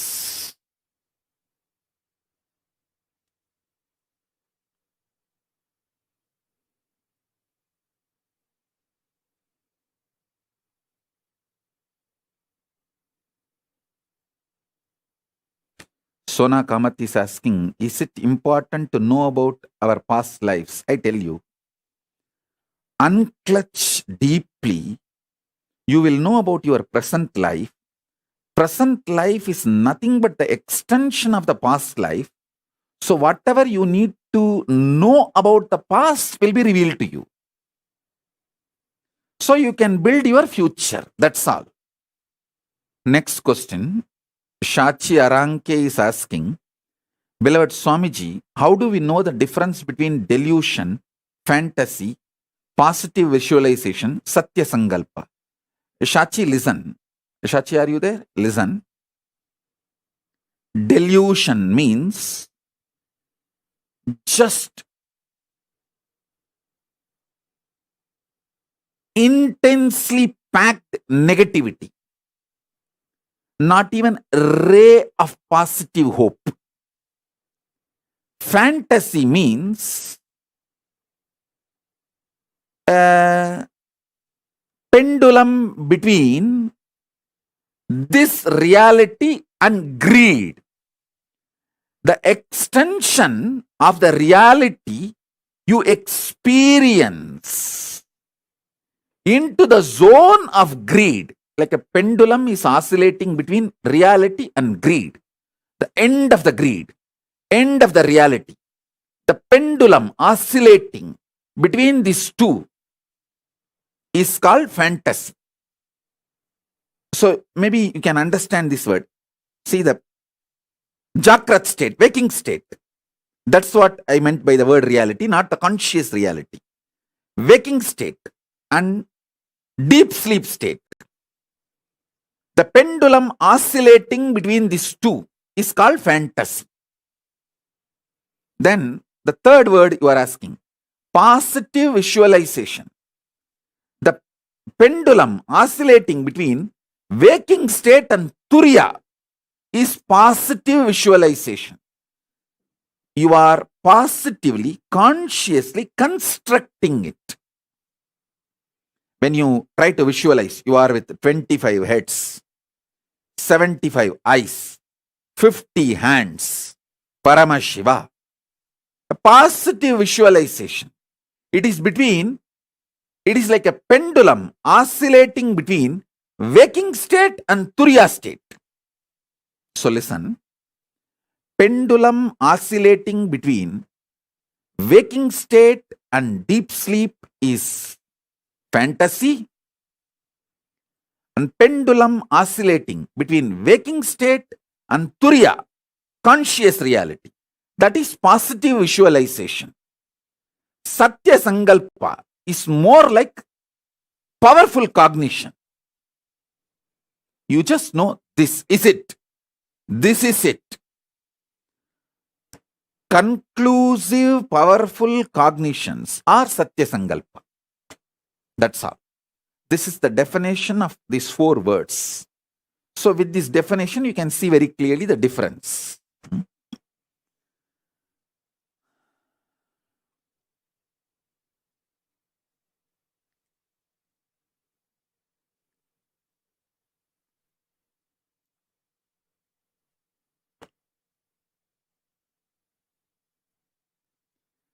Mohit Gupchandani is asking, Swamiji, weak nuclear force is able to change the charges of particles via beta decay. Same way, when we meditate on powerful cognition, our thought current also changes immediately. Mohit Gupchandani, listen. When you actually unclutch not just your thought currents, your liver, your kidney, your intestine, the very elasticity and plasticity of your brain changes. Listen. Youth means whose brain still retains the elasticity and plasticity for the new, exciting, enlightening life, intense life. Youth has nothing to do with based on your date of birth, year of birth. Youth means whose brain is plastic enough, elastic enough to manifest the grooves, to radiate enlightenment, excitement, intensity, joy, life positivity is youth. So when you unclutch, sit in unclutching, your liver changes, your intestine balances, the elasticity and plasticity of the brain, the ability of your brain to develop the new grooves changes. It's no more a dead, frozen stone. It's a living clay in which the new grooves can be formed.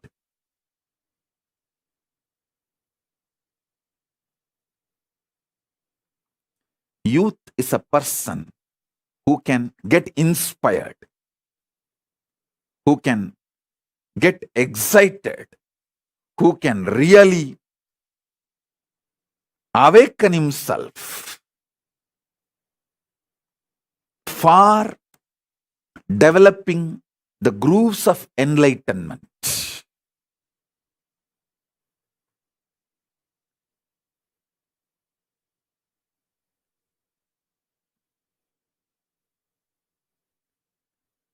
Saranya is asking, Swamiji, as a mother, what can I give the best for my kid? Give e-Gurukul. Don't come back and try to tell me and negotiate me. Oh, my husband doesn't agree. My dad doesn't agree. My father's granddaughters, cousins, machan is angry with you and he doesn't accept you. Don't come back to me with all these shitty stories. This is the best you can give for your kid. If you can give, give. Otherwise, do what you want. Get ready for your Bangladeshi neighbors to come and enjoy your daughters.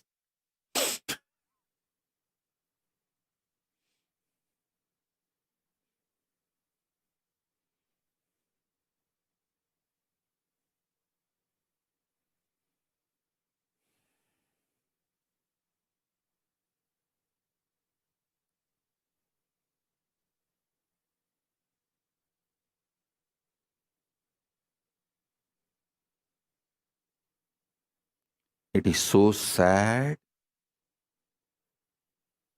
Even though Hindus lost the whole Akhanda Bharat, shrinking in such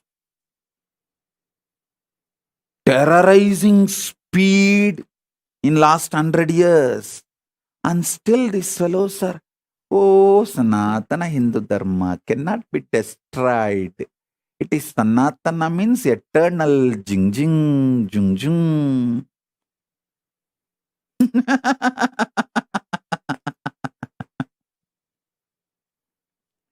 And they are trying to console me. Hey.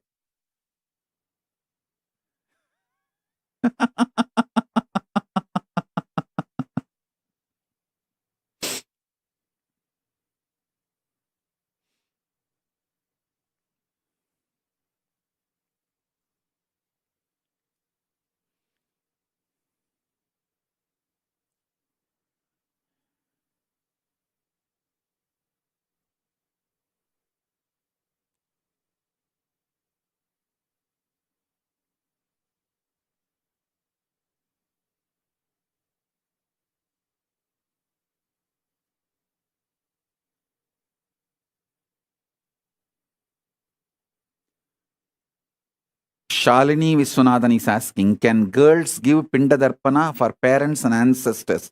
Agama very clearly says girls have to give, not can girls give.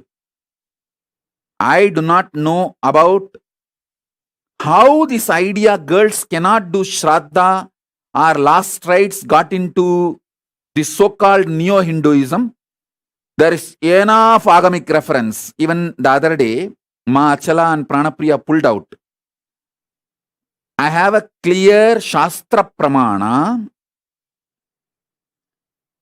Daughters, wife, sisters, girls, women can do last rites as per Agama. I'll upload that Shastra Pramana. I'll tell Ma Pranapriya and Achala to upload that Shastra Pramana. It is available. So be very clear. Women can do even the last rites like a cremation or keeping samadhi, all these last rites, and can give pindadarpana, shraddha, should give. And how these neo-Hindus have started believing this shit, women should not do last rites or women should not do shraddha and pinda. I don't know how this has happened. But original Agama says very clearly. We have Agama Pramana, Shastra Pramana. Women can do last rites and should do Pindadarpana and Shraddha for ancestors and parents. These neo-Hindu intellectuals destroy the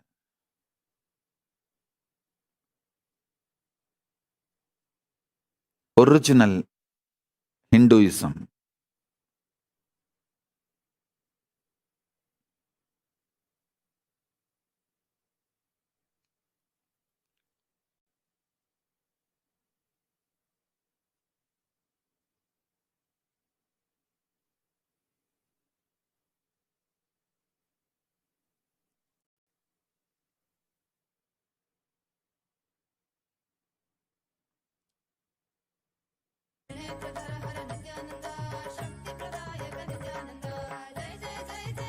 Kim Ki Lee is asking, Swamiji, what exactly do you mean when you say to someone that you will remove their karmas? I just remove their karmas, that's all. Their past activities and the bad, negative sins they collected, the pain they created in others, comes on them as the karma. I just burn them away, that's all. All the effects of their past is burnt away. They are freed from the past and the influence of the past and sufferings of the past. That's all.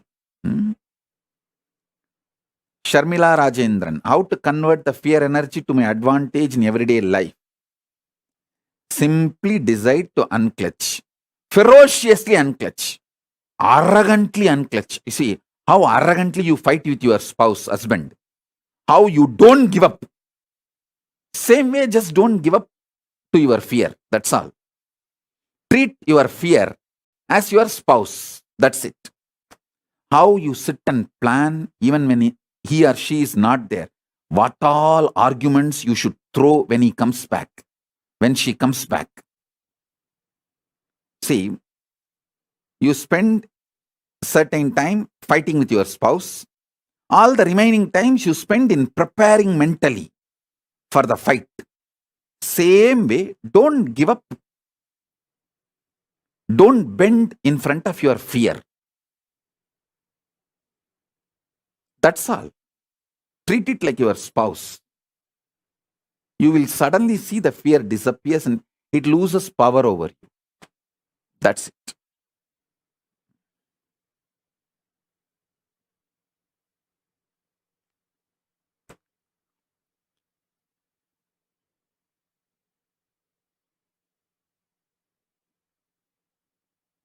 Maya Das. What is the vrata which should be observed for Skanda Sashti to create collective integrity? For that 6 days, all of you who want to do Skanda Sashti vrata, gather in one place. Cook together. Have only one meal during the sunset. Whole day don't eat anything. Do Skanda Sashti Parayanam 36 times. Sit as a group from morning till evening. That 6 days, take off. Whoever wants to do Skanda Sashti Vratam, all of you gather in one place. Stay in one place. Rent a place and stay in one place. From morning till evening. Do 36 times Skanda Sashti Vrata. Means Skanda Sashti Parayanam. Skanda Sashti Kavacham chanting. And evening, before the sunset, have only one meal. All of you cook together, work together, cook, offer it to Subramanya, and eat before going to bed. Late night, do Rudrabhishekam. Listen, in Hindu tradition, in Agamas, doing Rudrabhishekam to Subramanya is tradition. Night is the time the third eye of the Paramashiva opened up for the Subramanya to manifest. So night time, do Rudrabhishekam. After the sunset, do the Rudrabhishekam to Subramanya.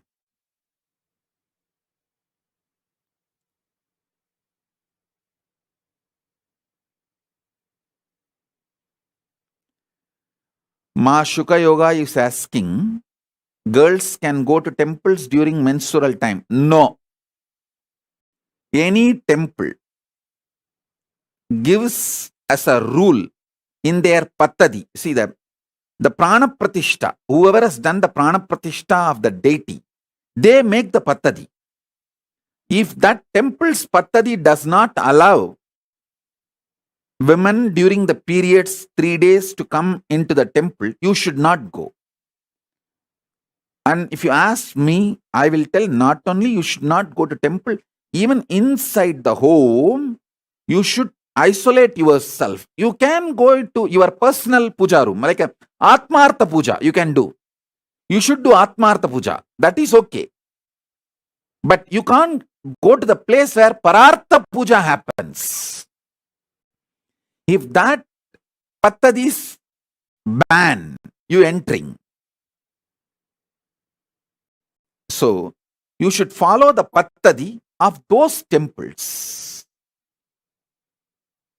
In the house also, you should take rest for the 3 days, should not do anything other than just isolating yourself, and people should serve you for the 3 days.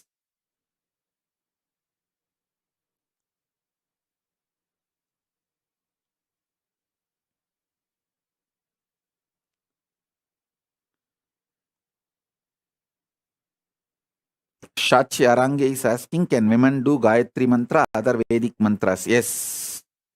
You can do Gayatri and other Vedic mantras. And it will not lead to any hormonal imbalance or any problems. You can do. You can do, and we have enough references of Rishikas. Tons of reference. I have a long list, at least 100 Rishikas were there during the Vedic times, and in the Vedas itself, we have a reference of 100 Rishikas. Not just Maitri and Gargi. There's a big list. So enjoy Vedas.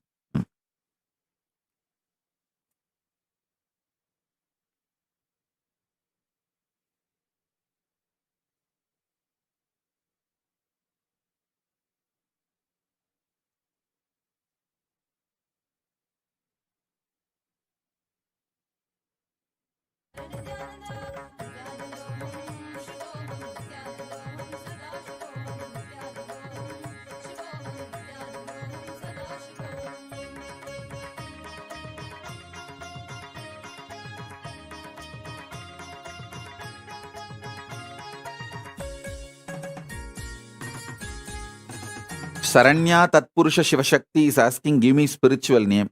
Tatpurusha Shivashakti is a spiritual name for you. You took the Samaya Diksha, you got that spiritual name. If you want the spiritual name with Nithyananda, take sannyasa, I will give you. Without taking the responsibility, why are you trying to have the spiritual name? If you say, oh, I can't take a sannyasa, then just be happy with the spiritual name you got with the Samaya Diksha. That's all. Samaya Diksha people, be happy with the Samaya Diksha spiritual name. If you want the spiritual name with Nithyananda, come and become Adinavasi, take sannyasa, then I will give you the spiritual name. See, I do not expect anything from you. But if you commit, stand with that commitment. If not, it is Guru Droha. Because of your commitment, I build a collective integrity to save the humanity from delusions and sufferings and pralaya. You commit and become a part of the ship And then suddenly you try to switch off the engine, saying, oh, no, I am going. I am not interested in fulfilling. Then it is crime. Not just criminal negligence, crime. See, if you don't commit at all, then it is just criminal negligence. If you commit and don't fulfill, it's a crime. So don't expect the higher things without committing and fulfilling. That's all.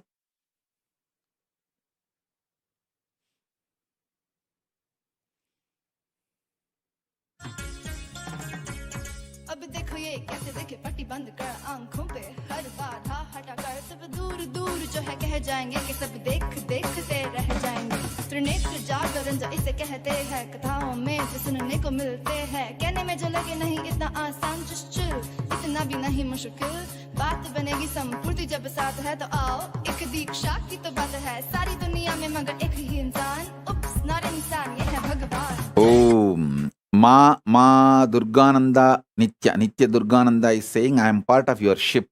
Yes, Durgananda, I sincerely accept you. You are the one who never wavered from your commitment. You are a very chaste disciple.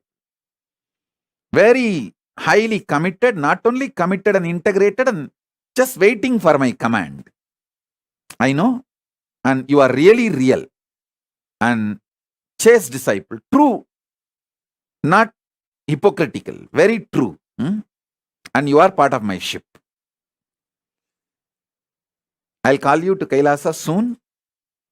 See, many people like Durgananda, I have not called them to Kailasa due to logistic reasons. But there are some other just hypocrites. Oh, I give myself to you, Swamiji. I want to cook Kanjipuram idli and feed you physically. Can you come, Swamiji? All of you come to Paramashiva Darshan, Devi Darshan and get answered.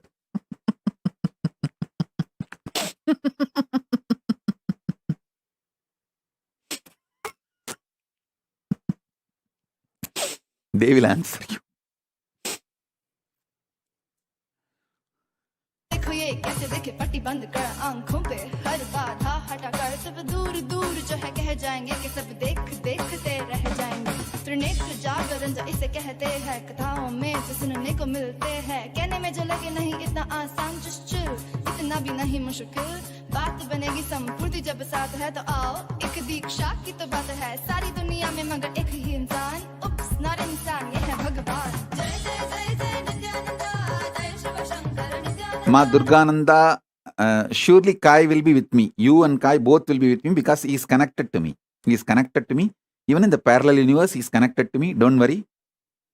He may have a little mood swing here and there like a teenage kid, but he will come back and he will come with you to me and both of you will be with me. Don't have any fear or doubt about it. Just support him and inspire him and that's all.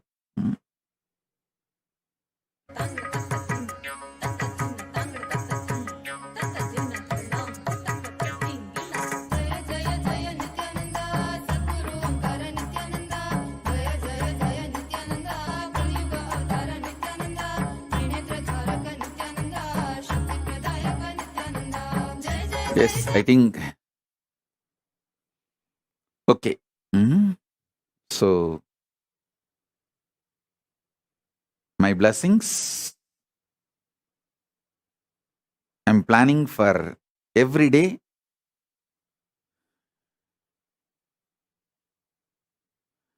Every day,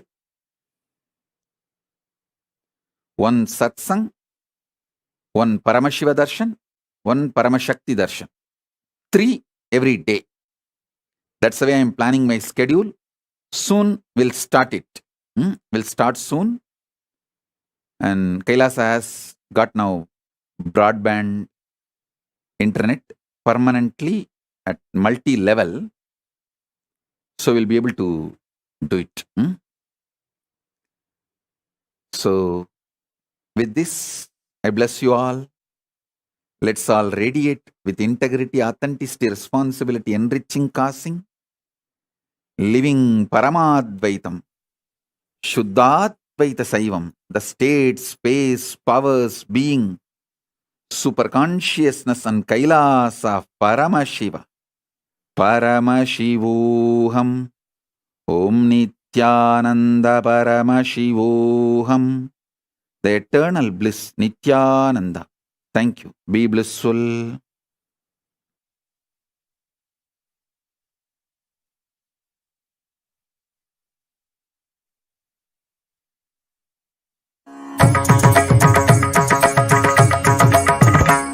तच्चं तन्नं तत्थीं तत्तों तकिटतकतच्छं तत्तकण्णं तत्तदिमिधिं तकटकिटतों तकिट जय जय जय जय नित्यानन्द जय शिव शङ्कर नित्यानन्द जय जय जय जय Nityanand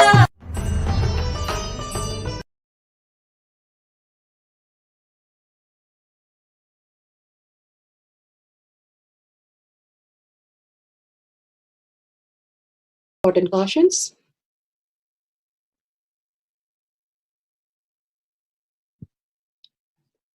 Please be aware of the important cautions.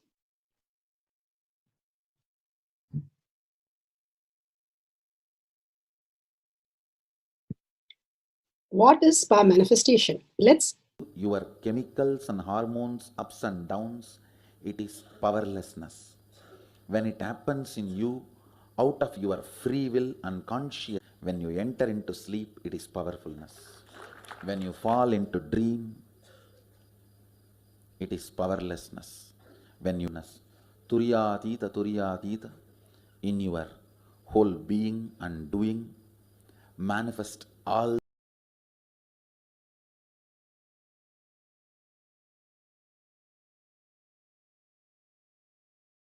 the powers. Understand? It is just cognitive shift. It's not work.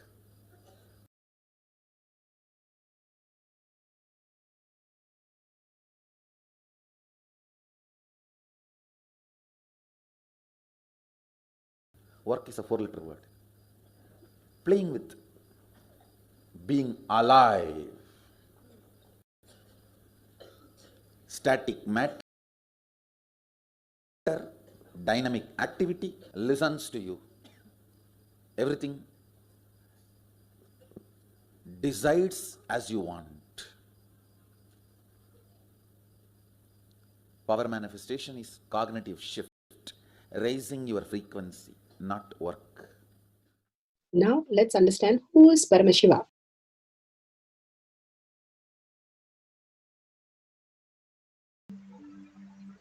Beautifully, Bhagwan explained what is spa manifestation. Raising our frequency, everything listening to us as we want. The science of our manifestation. The science of our manifestation is authentic, time-tested, scientific, and foolproof. The pramanas are the evidences to showcase how we can manifest the powers of Paramashiva, having the cognitive shift and understanding the deeper science of how we can experience the oneness with Paramashiva. The Shastra Pramana, the eternal unchangeable truth revealed in the source scriptures. The Apta Pramana, the experience and the results of the Aptas. They are the authority of Hinduism who manifest all the powers of Paramashiva. Atma Pramana, His Divine Holiness Bhagwan Nithyananda Paramashivam, this millennium's avatar's personal experience of our manifestation. Shakshi Pramana, the experience of the millions of disciple, devotees, followers initiated by Bhagwan into the science of our manifestation. Pratyaksha Pramana, the scientific study measuring the effect of being in the enlightened state. Bhagwan Paramashiva has beautifully given us the greater science and all the scientific research in Avatar Shastra to make us understand the higher reality. We are Paramashiva. Paramashiva is real.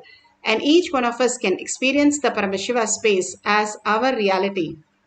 The Shastra Pramana is from the Shiva Sutra, Sutra 1.15.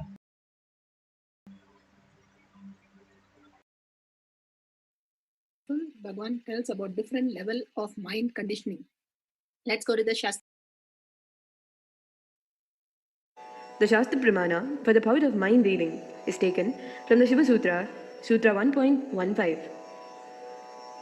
Hridaye chitta samghata drishyaswapadarsanam हृदये चित्तसंघातद् दृश्यस्वापदर्शनम्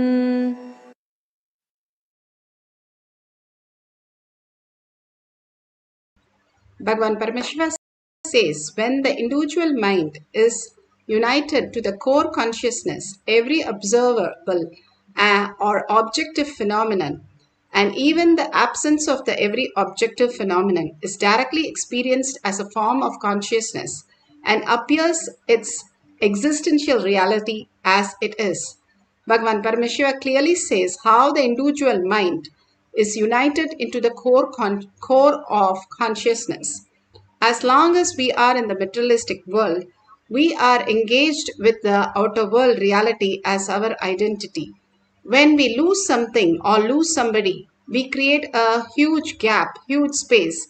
That is exactly how the original space, who we are, when we are in the deep sleep, is the eternal, where the space is what we are.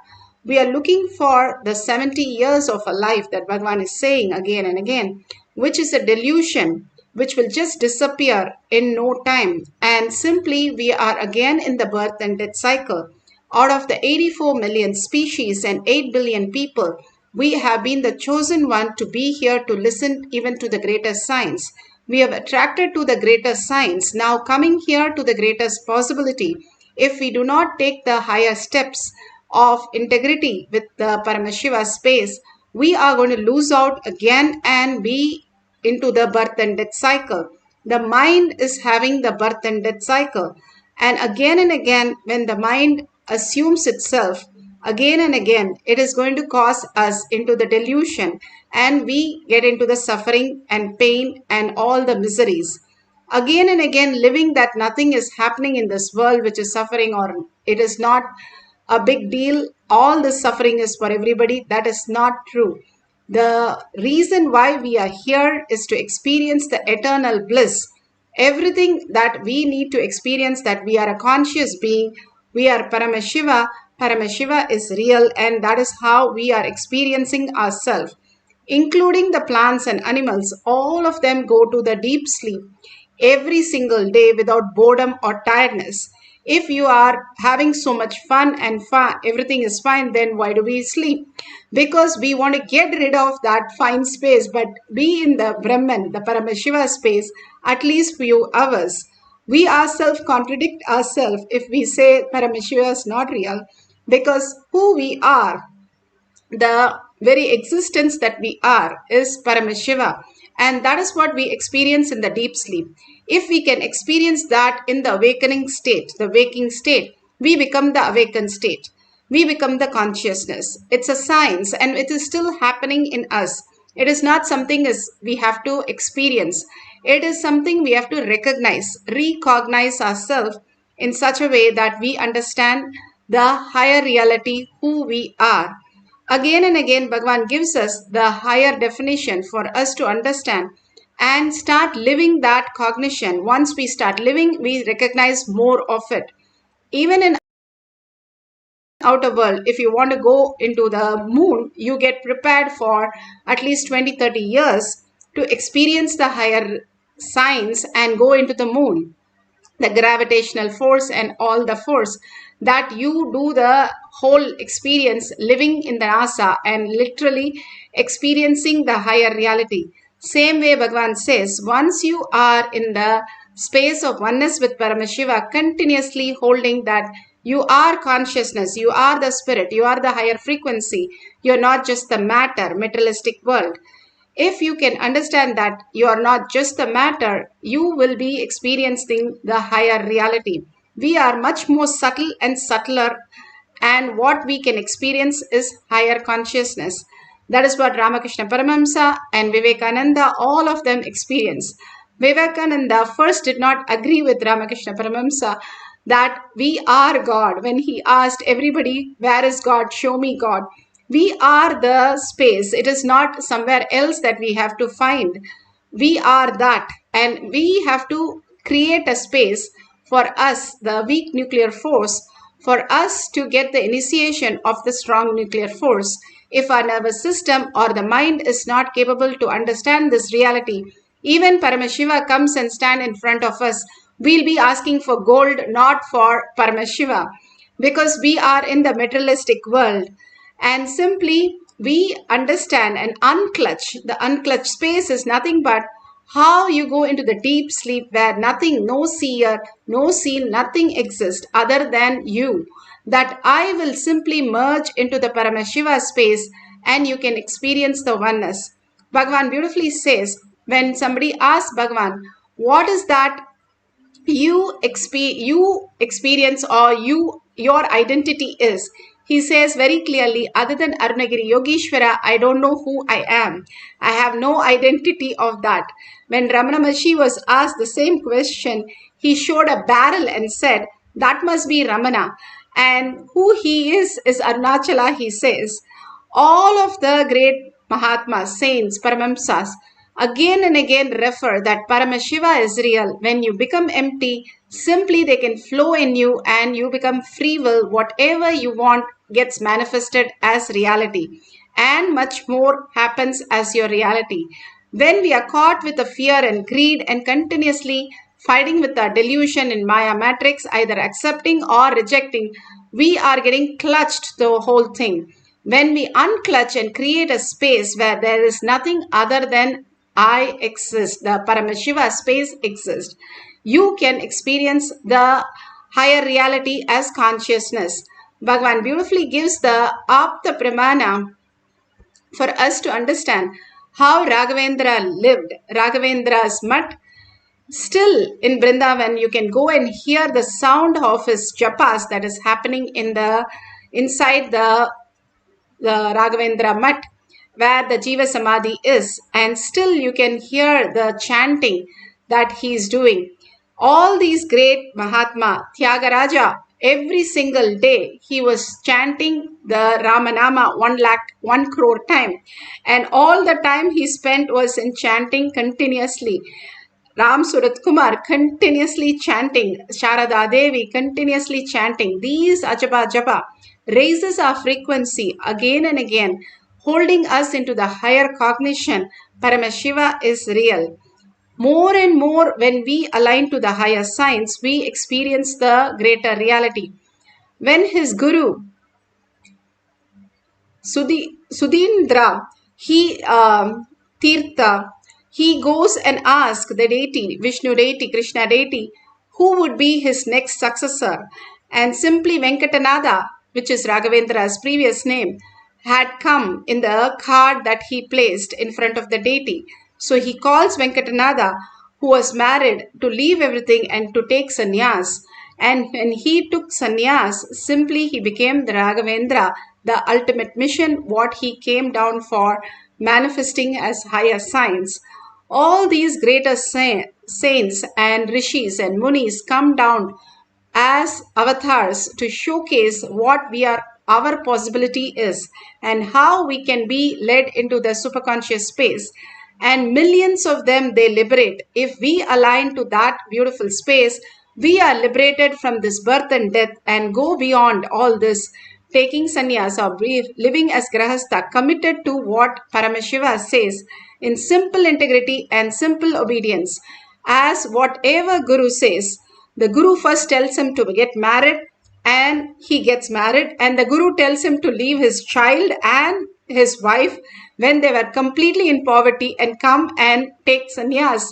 All this, whatever we have seen in many of the cases, is only the Guru knows when we are ready and when we are ripe for us to experience the fourth force into the consciousness as superconscious space, as ultimate reality. Just surrendering to Guru, taking Guru Vak as your life, living as only Guru as your first priority and the only priority in your life, makes you experience the higher reality, why you came to planet Earth and why you're living the eternal life. You're going to be here eternal, and preparing for that is the oneness space. How in the outer world you need the currency, here in the eternal space, preparing yourself for the oneness space again and again to experience, to understand, to cognize the higher reality is the only purpose for us.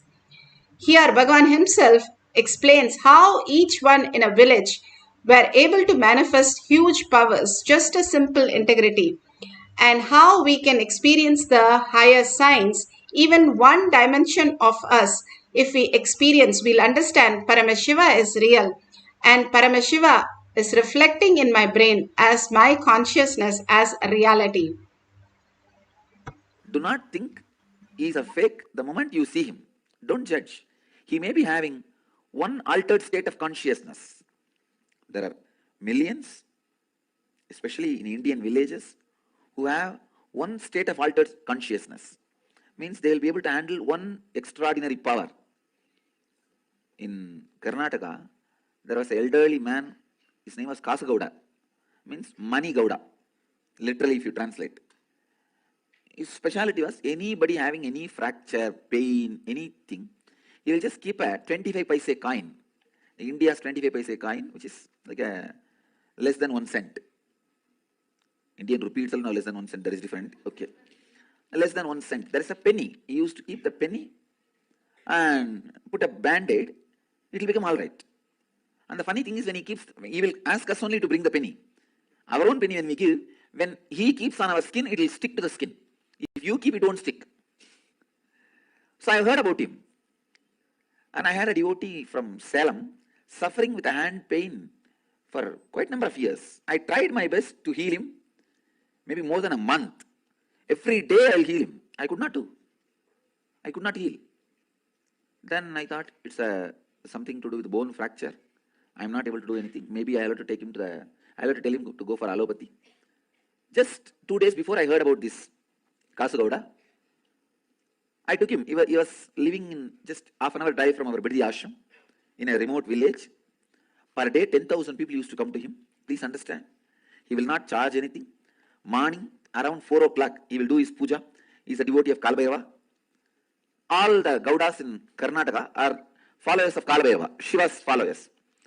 So, he starts his puja for Kalabhairava. Then, he will come and sit in his seat and start. Around night, 11 o'clock only he will finish. No rest. He will only eat twice a day between seeing the patients.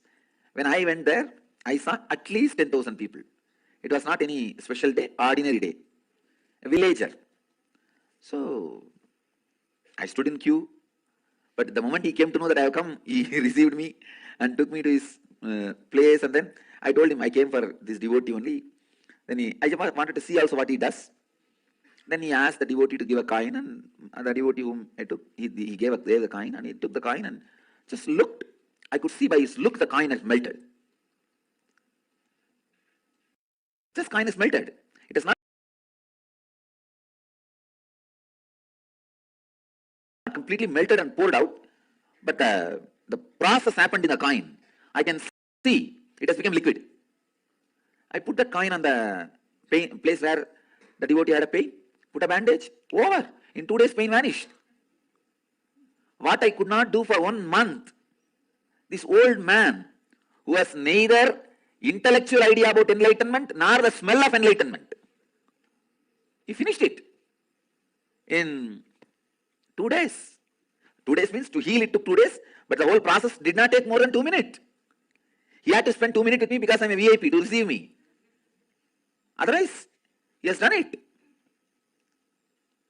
Just last year he passed away. He left the body. He became very old and he passed away. I know for sure he was able to put himself in an altered state of consciousness, not enlightenment, but certain altered state of consciousness from where he is able to express that energy.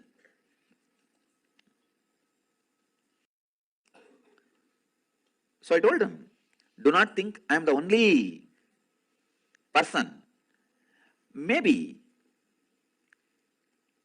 more number of expressions are happening through this body. That's all. There's no such thing as monopoly in the field of mystery and spiritual powers.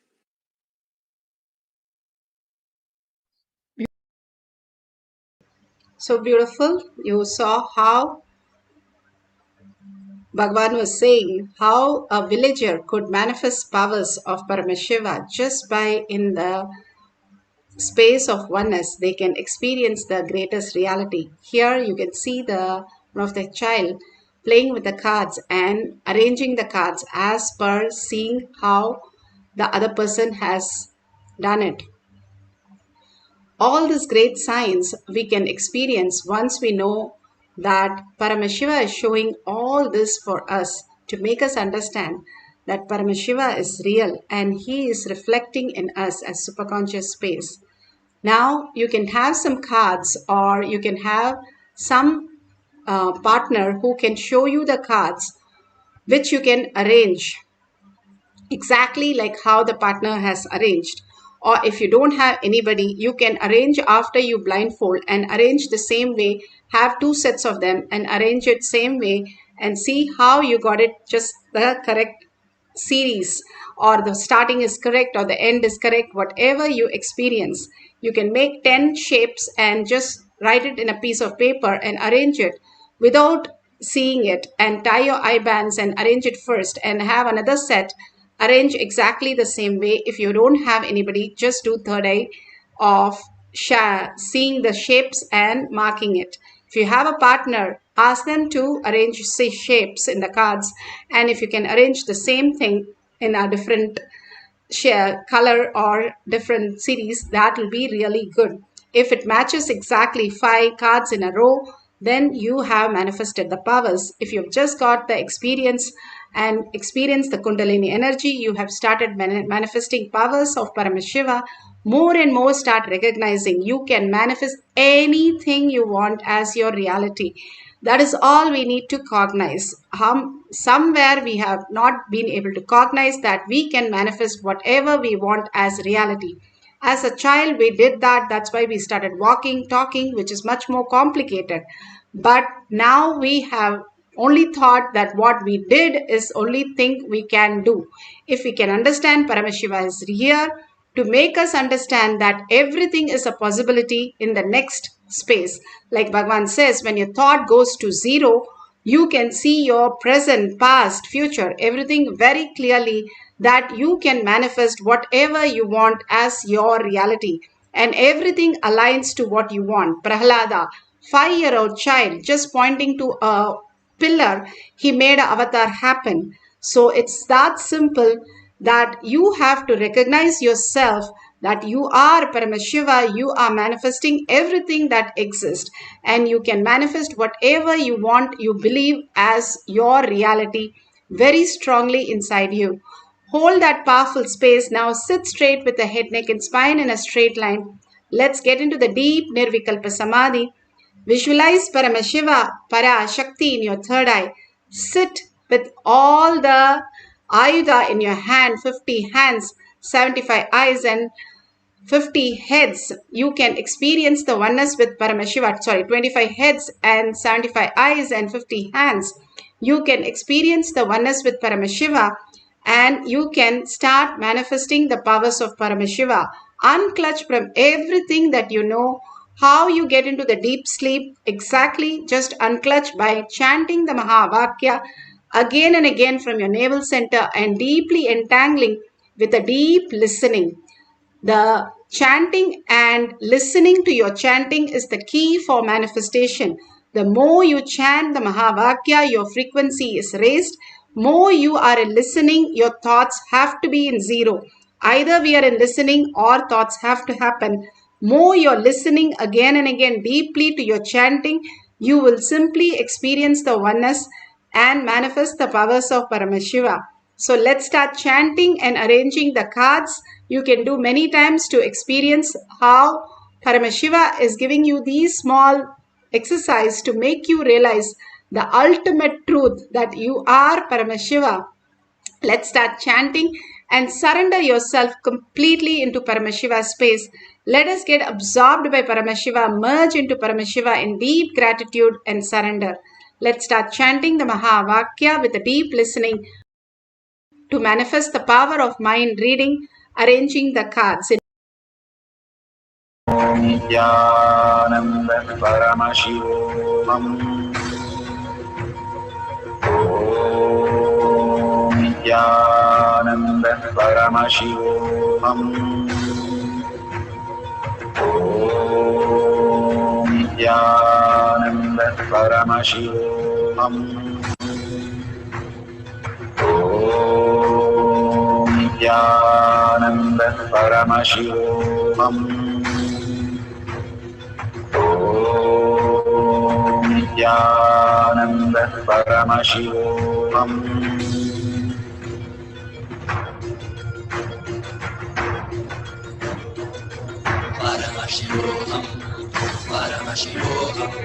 Let Paramashiva's third eye manifest in all our third eyes.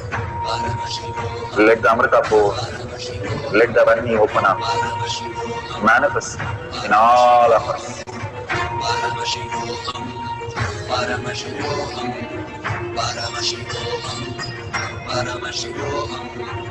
Let Paramashiva overflow, manifest the powers in all our third eyes. Om Nithyananda Paramashivam.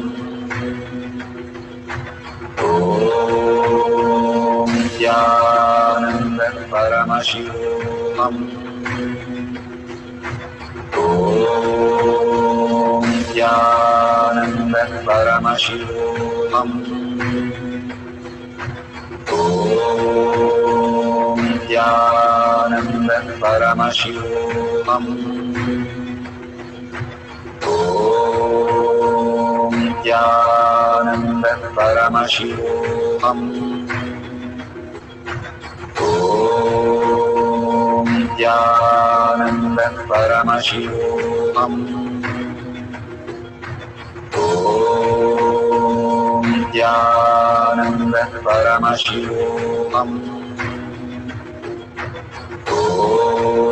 Om Nithyananda Paramashivoham. Om Nithyananda Paramashivoham. Om Nithyananda Paramashivoham. Om Nithyananda Paramashivoham.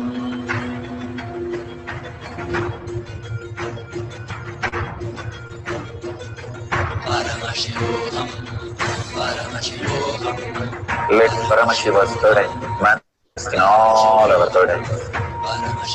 Let the Amrita pour, let the Varni open up, manifest in all of us.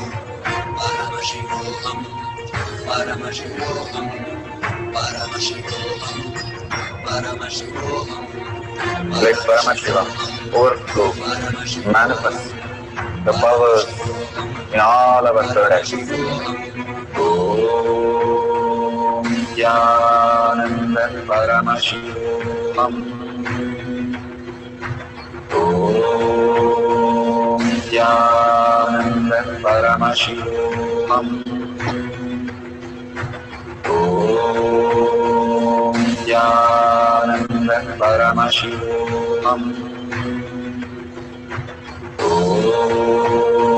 Nithyananda Paramashivam. Om Nithyananda Paramashivam. Om Nithyananda Paramashivam. Om Nithyananda Paramashivam. Om Nithyananda Paramashivam. Om Nithyananda Paramashivam. Om Nithyananda Paramashivam. Om Nithyananda Paramashivoham. Om Nithyananda Paramashivoham. Om Nithyananda Paramashivoham. Om Nithyananda Paramashivoham. Om Nithyananda Paramashivoham. Om Nithyananda Paramashivoham. Om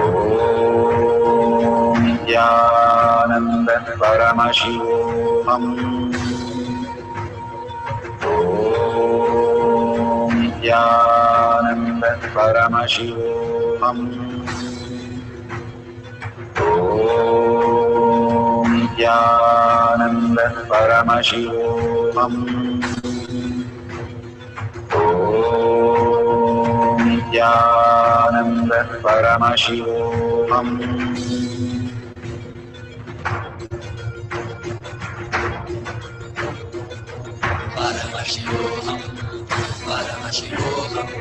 Let Paramashiva's third eye manifest in all our third eyes. Let the Amrita pour, let the Varni open up.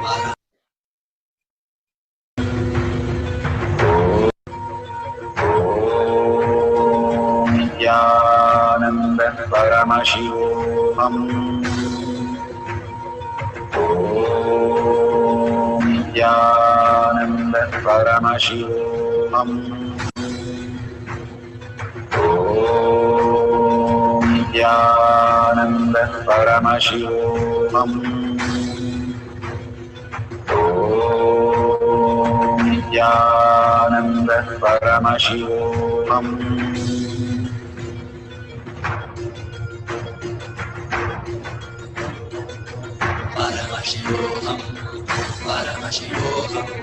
Let Paramashiva's third eye manifest in all our third eyes.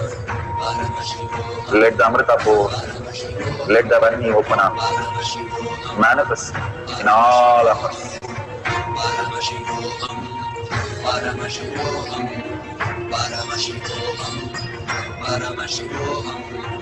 Let Paramashiva overflow, manifest the powers in all our third eyes. Om Nithyananda Paramashivoham. Om Nithyananda Paramashivoham. Om Nithyananda Paramashivoham. Beautifully, whatever you have experienced, go ahead and verify it is correctly in the same order that you have kept the cards, and authentically take a picture whatever you see, and if your partner can show and you can take a picture of that, that's beautiful, or they can send a picture, you can share it with the world at the end. Now we'll have one more cycle. Surrender completely. You are the Brahmanya Bahuputratam. You are the chosen one of the cosmos. Bhagavan says you are the chosen inheritant of the cosmos. That means you are the Paramashiva space who can manifest all the powers of Paramashiva, and he himself is in the courtyard waiting to see you to create that space so that he can flow in you as Paramashiva, as consciousness. What we perceive is only the materialistic world. Get into the deep Nirvikalpa Samadhi, experiencing the oneness in your heart. Continuously hold Paramashiva in your inner space, and simply you can see your heart melting and experiencing the higher nectar, the Amrita, Bhagavan says, as your reality, manifesting all this and much more. Even a glimpse of the power, the thoughtless space, simply will take you to higher reality. Just a glimpse, few seconds, that's what Bhagavan says. In few seconds it happens. How much time it takes when somebody calls your name, that's all it takes for manifesting a power. You can simply get into that beautiful space by just chanting the Mahavakya with deep listening. We'll have one more cycle for a few more minutes. Put away your gadgets and we'll arrange the card again and manifest the power of mind reading. Paramashivoham. Om Nithyananda Paramashivoham. Nithyananda Paramashivoham. Nithyananda Paramashivoham. Nithyananda Paramashivoham. Nithyananda Paramashivoham. Nithyananda Paramashivoham. Nithyananda Paramashivoham. Nithyananda Paramashivoham.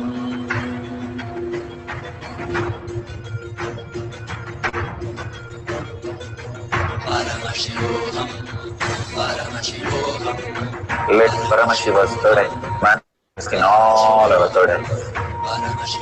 Let the Amrita pour, let the Vani open up, manifest in all of us.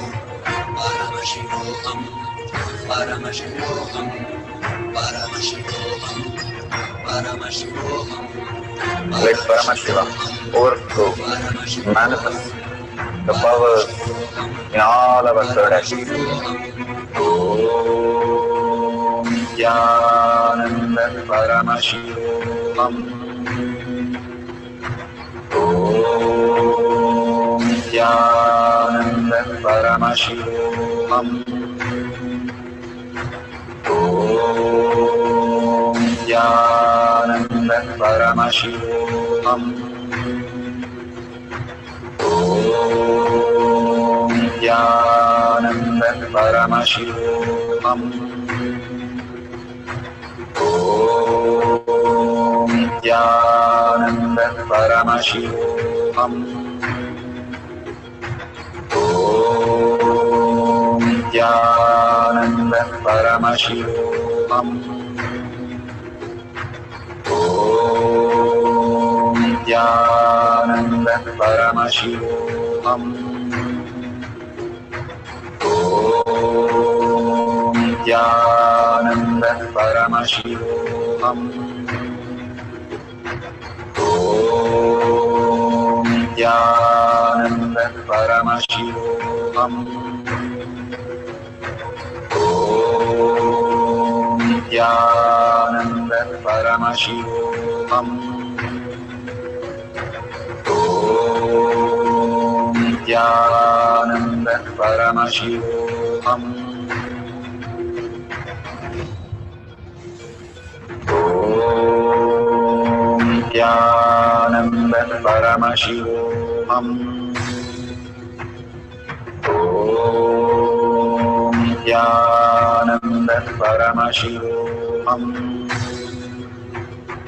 Om Nithyananda Paramashivoham. Om Nithyananda Paramashivoham. Om Nithyananda Paramashivoham. Om Nithyananda Paramashivoham.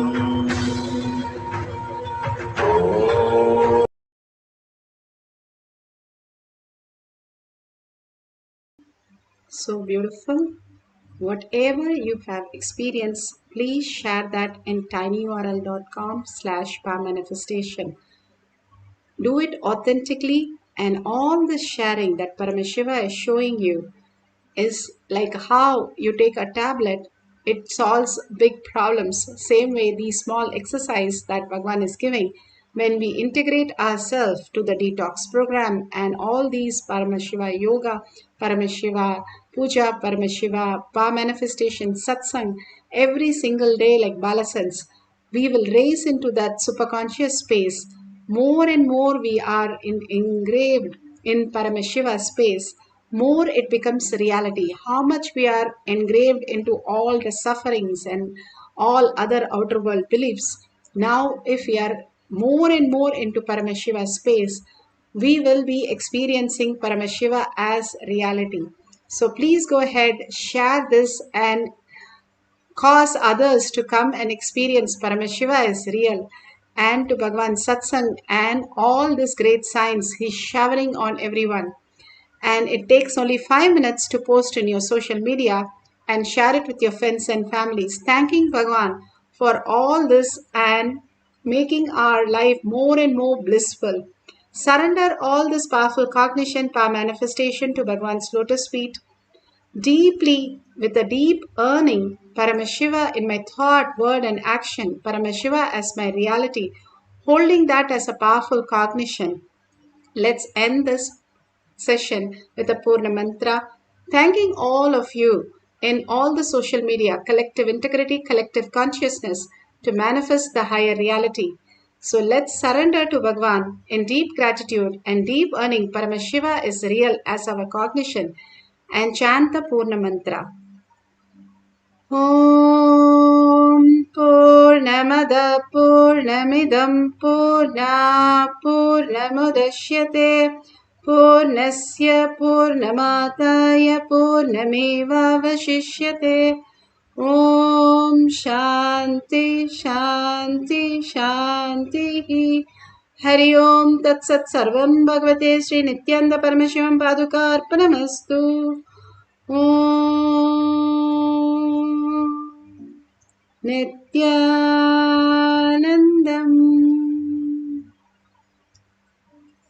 Thank you so much. See you in the next session after Darshan or Satsang in Kailash Kotyad Manifesting Power Session. Nithyanandam.